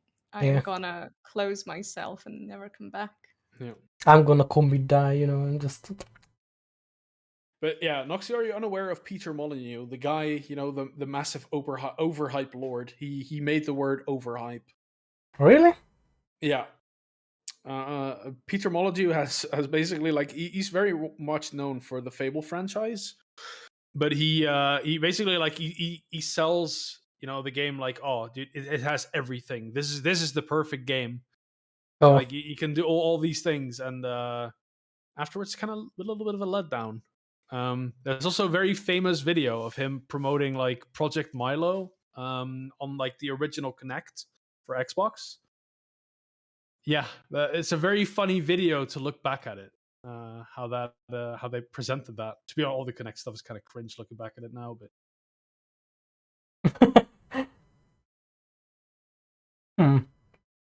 I didn't really know. I think after Fable 3, basically, he took the gun himself.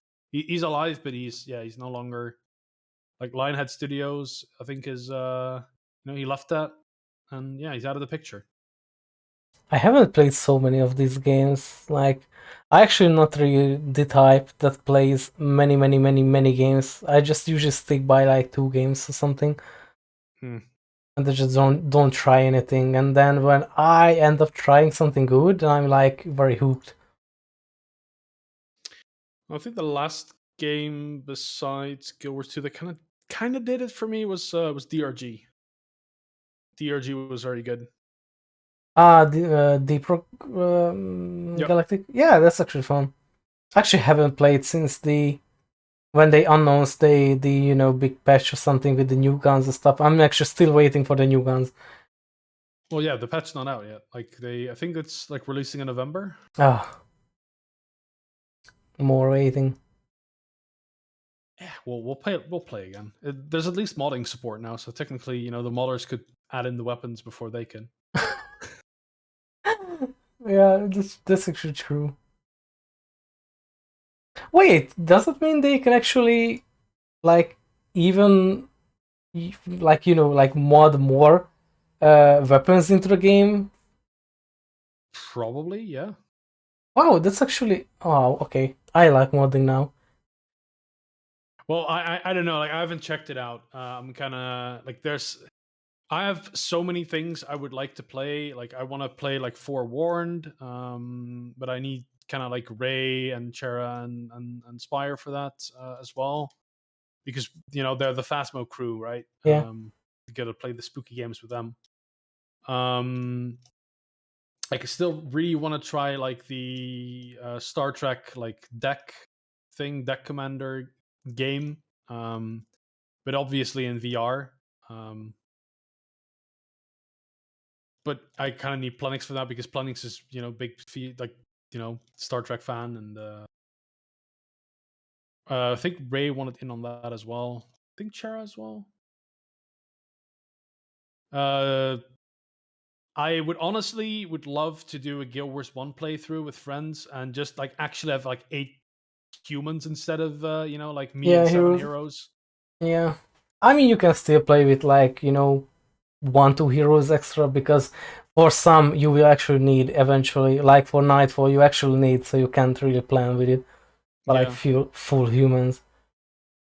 Although actually I do not advise to like start with like prophecies. That's like such a turn off for if you are completely new to Guild Wars 1. Oh yeah, definitely. It's I still keep telling to people or like friends that I like, oh, I actually bought the game and I'm gonna try it out, but I wanna go into order, so I'm gonna start with prophecies. And I'm like, no, don't do that. Because it will just turn you off so hard that you will just quit the game in like 2 days and never look back. And then they are like, but I want to play it on the timeline, and I'm like, it's not on a timeline. They are playing on the exact same time. Basically, they have like half a year differences, lore wise. That's how they play. I think it's a little more though. Like I think between like factions and Nightfall I had like 2 years or so. It's a 3 years, but because technically, 3, right? Because technically, factions. Well, it's because it's all depends on the starting lore, or how to say, on the starting area. That's how the timeline goes, and by the time you get to the end of factions, you already have like some time spent already, and by the time you actually get to the end of Nightfall, there is again more time. So it's kind of but it's very, very minor, so there's like nothing really, especially because Nightfall doesn't even know much about like factions like Kanta, like what happened there or what's up, except for maybe your hero if it's from there. But Yeah. no, actually, always I actually always say to start with factions. Yeah, I would say the same. Yeah, like that's definitely I want to something I want to set up because I love that game and I love playing through that game and I haven't played that game with like 8 other people since I want to 10 years. say yeah, well most likely, yeah. Yeah, kind of sad. I think it will be really interesting. And I think it will also be an incredibly meme experience. Zeb have to try it as well once one day maybe. We'll get the dad in. I think I did try Guild Wars 1 at some point, but I didn't get far. It was just, I mean, in a way, I would like to try and start from like prophecies, but it's gonna be really funny how you're gonna do like leveling together because you're gonna start with the ability to only have a party with one other player. So if you have 8 players, you're gonna start with well, Yeah. you're gonna start with like 4 groups of 2, which will then go into 2 groups of 4, then into I guess 2 groups of 6 with the rest is just other henchmen or something into Yeah. one full group of 8. So like I think for like maybe the last well literally the last 6 missions you're going to be playing with 8 people in one Yeah. group. Yeah, it's kind literally of the, it's kind of the the silly. last few missions only for Yeah. 8 people because you still don't have 8 people on Crystal Desert. Yeah, well, actually, Dragon's Lair is the first time you're Yeah, gonna be yeah, able to play with that's 8 people. true. Yeah, yeah, yeah, because you do need 8 people there, that's for sure. Yeah. No, it will be interesting to get like 8 people together. I think. Well, and 8 people you can kind of deal with for 3 games. Yeah, it's also kind of because it's more team based, so not everyone can just play what they want. Yeah, you still need someone like 2 person to heal, or like be like a prop Yeah. monk, or and it can be like brainlessly go like you can do in like Gears 2. That you need like everyone is like 6 assassin and then we have 2 monks and it's GG. Yeah. It's not like that. No, you gotta really think. Well, yeah, you gotta think about your comp a Yeah, little bit. you Right? need you need like casters, like you need like backline, you need like the frontliners, and it's more strategic than Guild Wars 2. In a way, yes, and in a way, no. Right? Oh Like, yeah, I mean, of course it will be much easier when you know everything, like you can like steamroll through so many things with easy growths, not just heroes or henchmen. But thing is, like, how do you want to like build stuff, right? Because I can understand that, yes, you do want like a team that can beat everything, but on the other hand, like you need to allow a little bit of freedom because there's going to be yeah. people that have never played the game Yeah, before. just never give new people healers. Yeah. Because that will be a very, very tiring experience, that's for sure. Yeah. No, I would definitely like to play like something like a soul twisting ritualist or something. I think that is it's very very easy but very very chill gameplay. I think that's why I actually don't advise prophecies ever for new players, because it's actually way more punishing for like not understanding the game and your build and what you are doing. Because if you just go in and just like stand in one place when you are like a caster and then just I don't know, 4 char warriors just charge at you and just let you melee you to death in like basically 2 seconds, Yep. and they are like, oh, I did not just die, and just yeah, you die. It won't really save you, and you just keep getting that penalty. This is really fun. Getting ganked by 4 char warriors. God, I actually remember the first times I played the game, like holy crap, like it sucked so hard in like prophecies first, like oh god, I literally dread prophecies because I had so bad experiences starting off that I just don't want to go back ever there. It's kind of funny because I actually think that my prophecies experience was way better than my factions experience. Yeah, it can vary, honestly. Like factions isn't really that better much well because the difficulty spikes really super fast in factions, like right away. Yeah, just feels like, oh Yeah. yeah, go outside, see these like level 0 mobs, you can just melee them to that like with like one shot, and then the next mission is like, yeah, there is like 10 billion enemies there, kill them all, or you will die in 1 second. Like, Yeah. yeah, Any Zendaijun enjoyers? yeah. Or the mini statues estate, you know? That one was fine because it's only like 2 mobs at the same time. Zendaijun Yeah. just like fucking murders you. And there is the gas, and then like, protect Master Togu because they can die, and they're just standing in the fucking miasma like, I'm dying. Oh, actually, NPC. That is one thing I don't miss, by the way. Like yeah. NPCs killing themselves. Oh god. Mm, that's so stupid. And that's what I actually just reminds me one thing. I'm not sure if you two remember, but they kept saying a lot of times in on Reddit or anywhere else really that like EOD or something should have like heroes or henchmen back. And I'm like, why the fuck do you want that? Like the AI in the game is even worse than it was like in Guild Wars 1.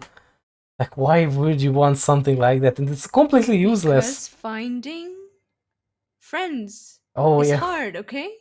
Yeah. I don't want to be finding friends in an MMO. Yeah. I want to get me some NPCs, some, nice AI boys and girls, and they do the job for me. Yeah. I sit back and I enjoy the story. Okay? Okay? Okay. There, And I actually have a pretty good story about that. There was once a very wise man who basically said these words: "People cannot seem to find 5 more people, 5 more people." This legend was known as MMO Inks. He was. You can also follow him on Twitter. Still, it's not like at MMO Inks anymore or something. But yeah, yeah. Like looking for people in my MMO, like having to play with others. Yikes, dude! I want to do everything alone. Actually, I do have a funny thingy about that as well. We very often meme about Guild Wars 2 is like playing alone together, right? yeah. For those that don't know, I work at a high school, and I set up these like practical lab classes for chemistry, biology, and physics. And very often, at the end of their high school period, they have to take like a practical class test, which requires them to work solo, all alone, and do like a set of tasks that we set out, and then have to answer a bunch of questions. And then after they do that, usually they go through and it's fine. But while like the 4 or 5 years prior to that happening, they usually work in pairs during those classes, where they're doing like, so for example, if they have to like light up a Bunsen burner, they would do that together. But we always try to like teach them like, you're working together, but you need to be able to do these things alone. So you should, when you're doing these actions, you should do them alone, and then the other person should do them.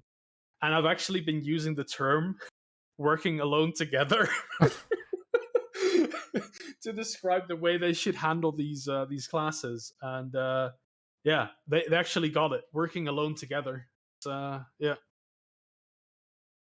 Yeah, working alone together, it works. Alone together. I mean, it kind of makes sense. More like in like an ironic way.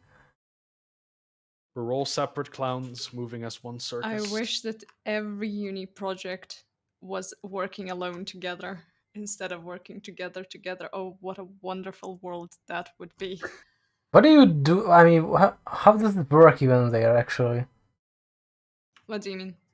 In like uni, because you are in uni right now. I mean, not right now, Yes. right now, but Yes. you're calling from the uni. Yes, I'm sitting right here. It's actually my lecture time right now. For the past 2 hours. Yeah. But I don't know. You just get assigned. If you're lucky, then like 2 random people. If you're unlucky, then up to 5, I guess, random people, if not more, that you need to do something with. If you're lucky again, it's just a presentation.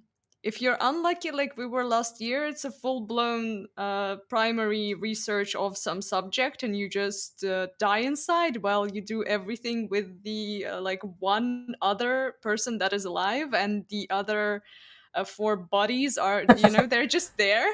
They're in the Telegram chat, they're chilling. They decided on what topic you are going to work on, but that was about it. Oh god, oh. If there's one thing I don't miss, it's these type of work groups, right? Holy stuff. I actually had Like, go on, say. no, like it's just like I very frequently had to work together for like an entire quarter with like 8 other people, Oh, and like I don't know. I sometimes do get really mad, and I never get violent, right? And there has been this one time where I actually got so mad that I was very afraid that at one point, if he had made like a wrong move, or if he had like talked back to me, I would have actually punched the guy in the face. no. Dude, I don't miss working in those types of groups. It's like The, these situations happen at work as well, where some other people are delivering more content to the project than you are, or not everyone's you know giving content equal amounts of of stuff. Man, do I not miss these situations. well, I actually didn't have too many group uh, stuff in school, honestly, because obviously I didn't really had that type of schooling or education either. I mean that high, so I wasn't in like university or like really high education. But even in school, when we had like group tasks or whatever for a few hours, we were like I don't even know, like it was like usually if I remember back, there was like a few examples. We had to make like 5-person groups, and it was every single time I was with one of my classmates, and only me and she was doing everything for, for the group. Like we were just so used to be together because we knew that me and her could like actually do the thing instead of like the or the entire group. And it was just like I don't know, like it just feels a little bit bad when you work your ass off, and then there is 3 more people who are like, getting the credit for your works, and they literally do nothing. They just just chilling, chatting in the background, like literally giving 0 fucks about the whole task, and we are like try harding together, 2 person, like, okay, how this works, okay, how do we present this, okay, what should we use, and we have like 2 hours to actually finish this, which is for 5 person, not for 2 person. uh, so I only really had like bad experience and memories about this. Yeah, the many experiences of group work. Oh. This is bad. Yeah. My favorite part of it also was, well, another favorite part was that when we since it was our first year of bachelors, we came up to our module leader and we were like, hey, dude, we understand it's all good and chill, but we're kind of doing the work of 6 people by only 2 people. Like, what are we gonna do? Like, we feel a little bad. And the answer was always, well, just group manage better. And you're like, the fuck am I supposed to do? I like, how am I supposed to influence people who don't want to work to work? I'm not paying them. I can't fire them. I'm not their manager and I'm not their mom. I mean, you are Like, you are their dad. just group manage. I do somewhat understand this more nowadays, that like as a teacher, like I've had this happen as well, where like at the end of the like at their high school period, they also have to make this like masterpiece, you know, type of thing. I can't find the exact English word for it. Um, but they have to basically like show, oh yeah, we have like mastery over a specific subject in a certain field, blah blah blah. And I very regularly get like, you know, one guy that just always just shows up to your office and he's like, oh yeah, we want this and this and this. I'm like, where's your teammate? You know, like where's the oh yeah, he's just downstairs, you know, talking. It's like, yeah, you know, he's not really doing anything. And at that point, I'm like, yeah, but the thing is, like, you can't just say like, oh yeah, you know, you'll just do this on your own. We'll just scratch the guy out, and you know, he'll like, graduate next year or something. You can't really do that as a Yeah. teacher either. Um, like it's so difficult as a teacher to kind of like kick people out of those types of groups because that means you're gonna get so much shit if you do that. So I do understand where he's coming from, and I also know how Yeah, fucking annoying it is. definitely. But he handled it bad in the moment. To be fair, like he did come off as not giving a crap about what's going on. But in the next trimester that we had, he implemented like group ranking. So all of us were ranking our teammates, which is arguably, I mean, not very ethical, kind of toxic. Yeah, yeah, but uh, fair point in my opinion. Most of the people ranked each other highly, anyways. Apart from one group who again had a dude like not provide anything, where they were able to just put a 0 for him and he didn't get the grade because he didn't do shit for them. So I think that's kind of, you know, the group assessment where you maybe you have to do everything on your own, but you can at least influence the end result, because it's extremely unlikely that people will try to mess up somebody else's grades unless they're very traumatic. But I have never seen that in real life, to be completely fair. Another sort of easy fix for this is to like have like personal assessments. Yes, it will take a lot of your time, but you know, if you talk to one of these people about the subject and they just don't know jack shit, you very easily know that, you know, you're kind of scuffed or they're kind of scuffed, so you can, you know, adjust their grade. That's probably also why we always have presentations at the end of that like, well, piece of work they have to hand in.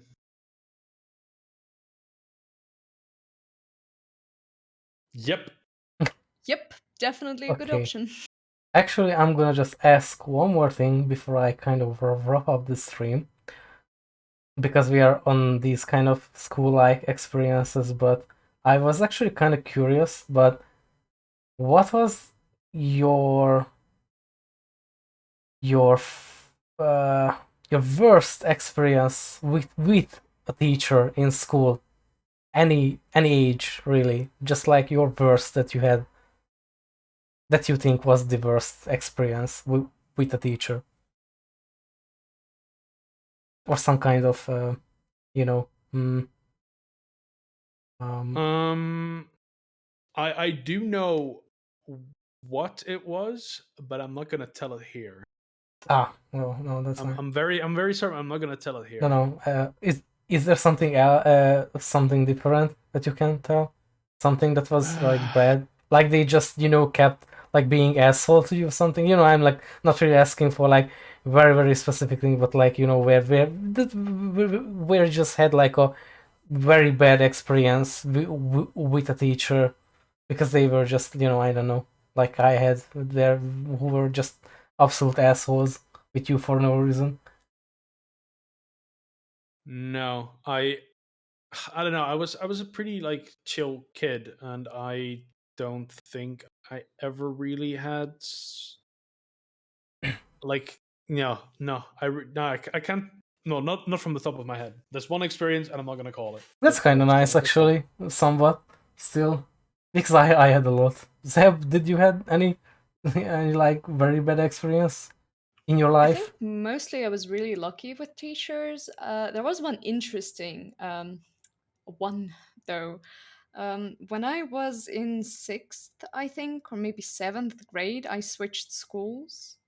And so, in that new school, we had an amazing math teacher. It was an old lady who was Wow. adamant to teach us by a textbook, a math textbook. Well, or I don't know, maybe not a textbook, but you know what I mean.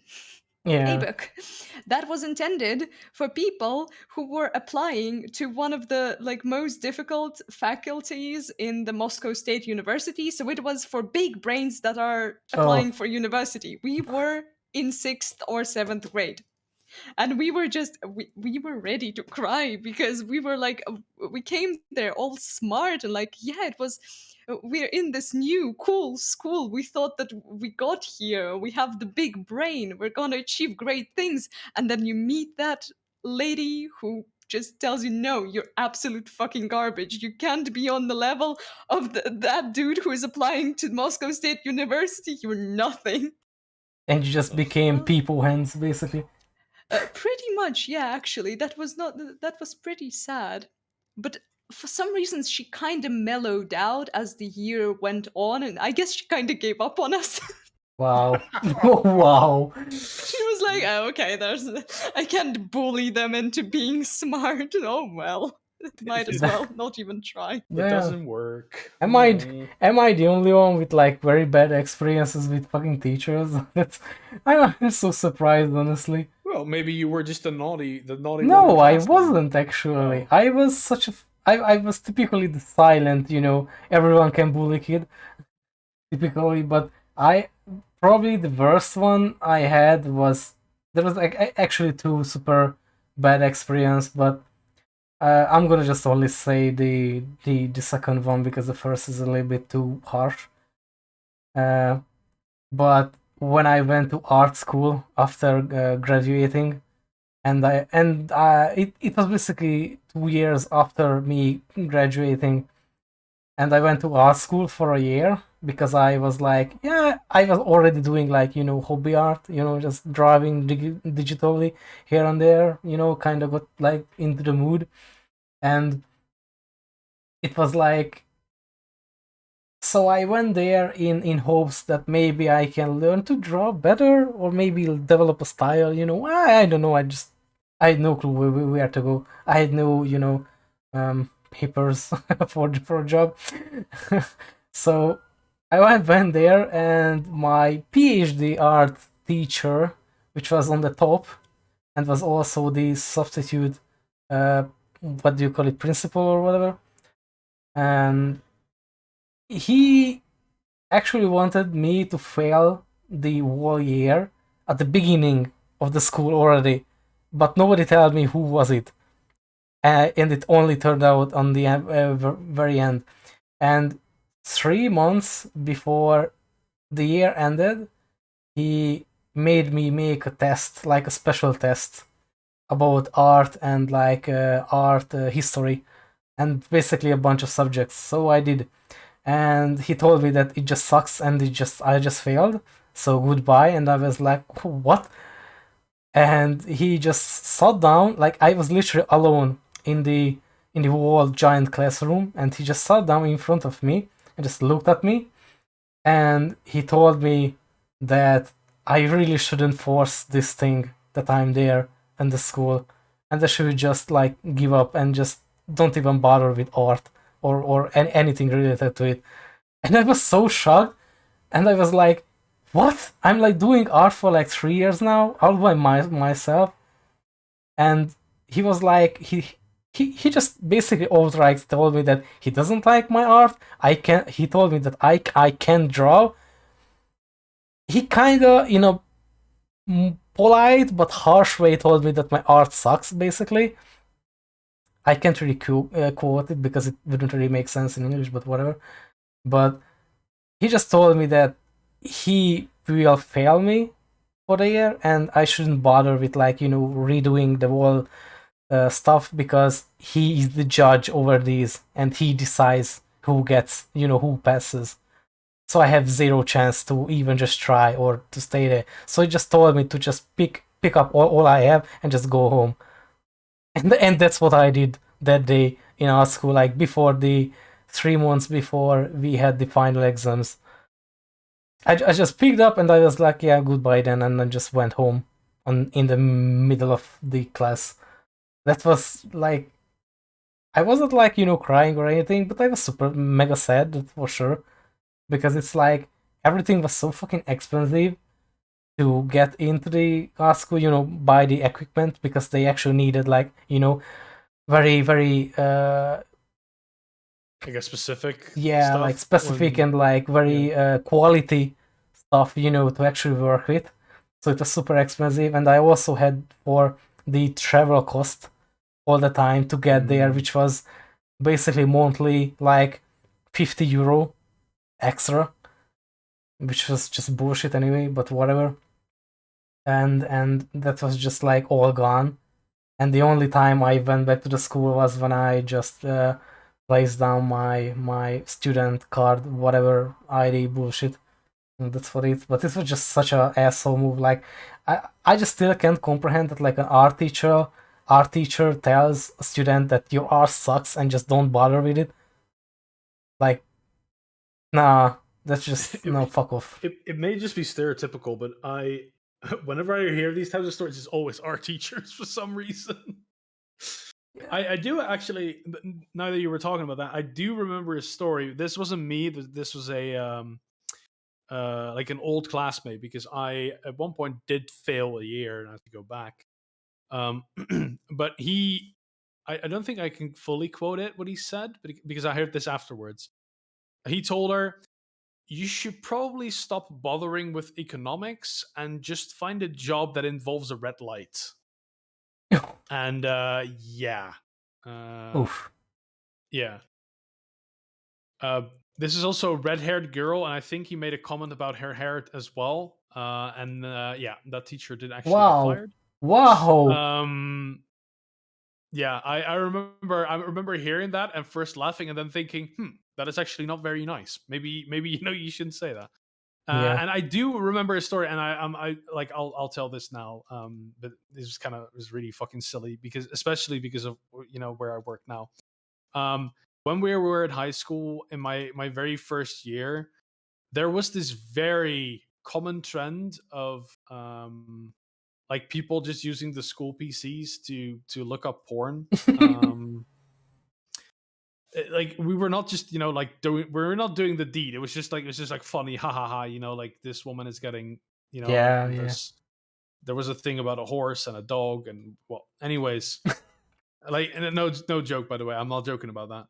But there was this one guy in our class who was very much like, "Oh, dude, you're gonna get caught one day," and he ratted this out to the janitor, and the janitor caught like the 7 of us like looking at this stuff at the school PCs. And like there were like 50 kids were actively doing this. I remember that because it was like half the school was just doing this. Teachers knew about it as well. And we were made an example out of. And the best part is, the guy who caught us that day, I now work at that school, so he remembered. Ooh. I work with a guy that remembers that he caught me 10 years ago watching at porn at a school PC. Yeah. Wow.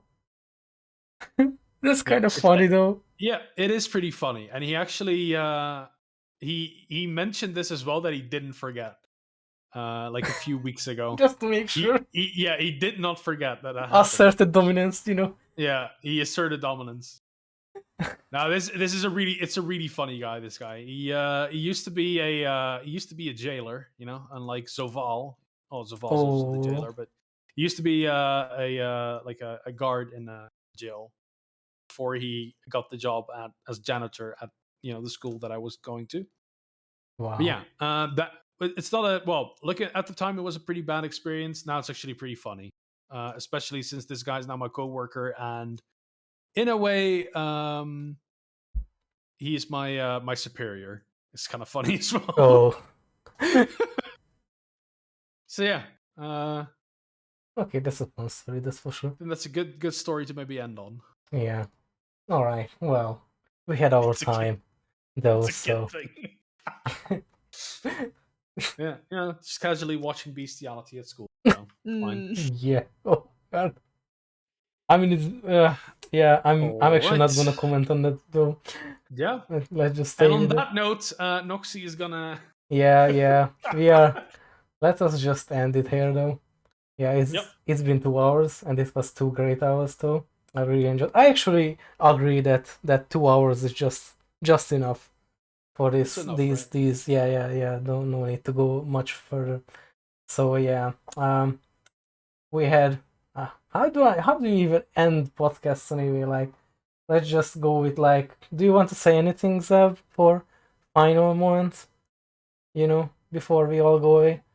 I guess thank you for having me. It's been a great pleasure to spend an evening with you. It's been nice to see so many familiar faces and names in chat.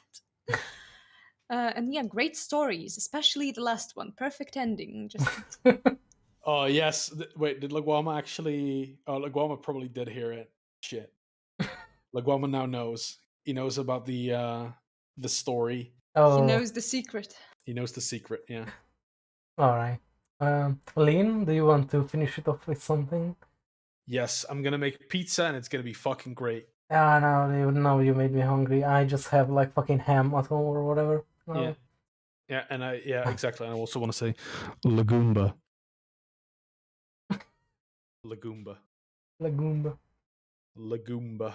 Well, with And that, thank you very much for having me. I mean, As of well for the course. second time. Yeah. I mean, of course. I mean, I do plan to have people back here and there after a while. I just don't want to like repeatedly have the same people, obviously, because it's kind of I don't know. But yeah. So, since this was like a delayed podcast, I will have a second podcast, the third podcast, next weekend.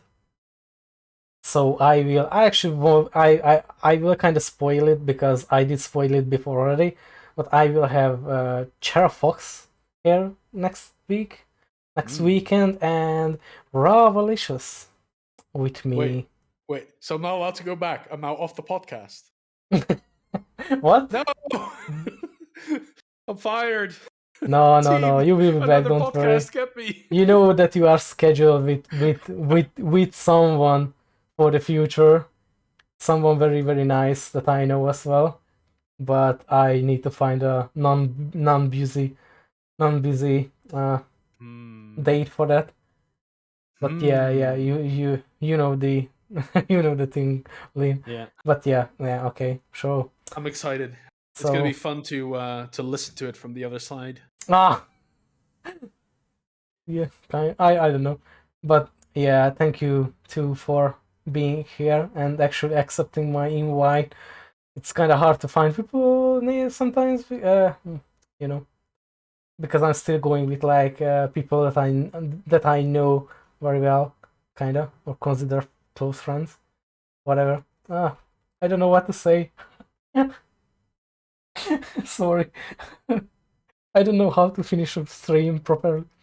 But yeah, thanks for people for coming and listening, and again, thank you, Zeb, for coming, and Lyn for coming as well.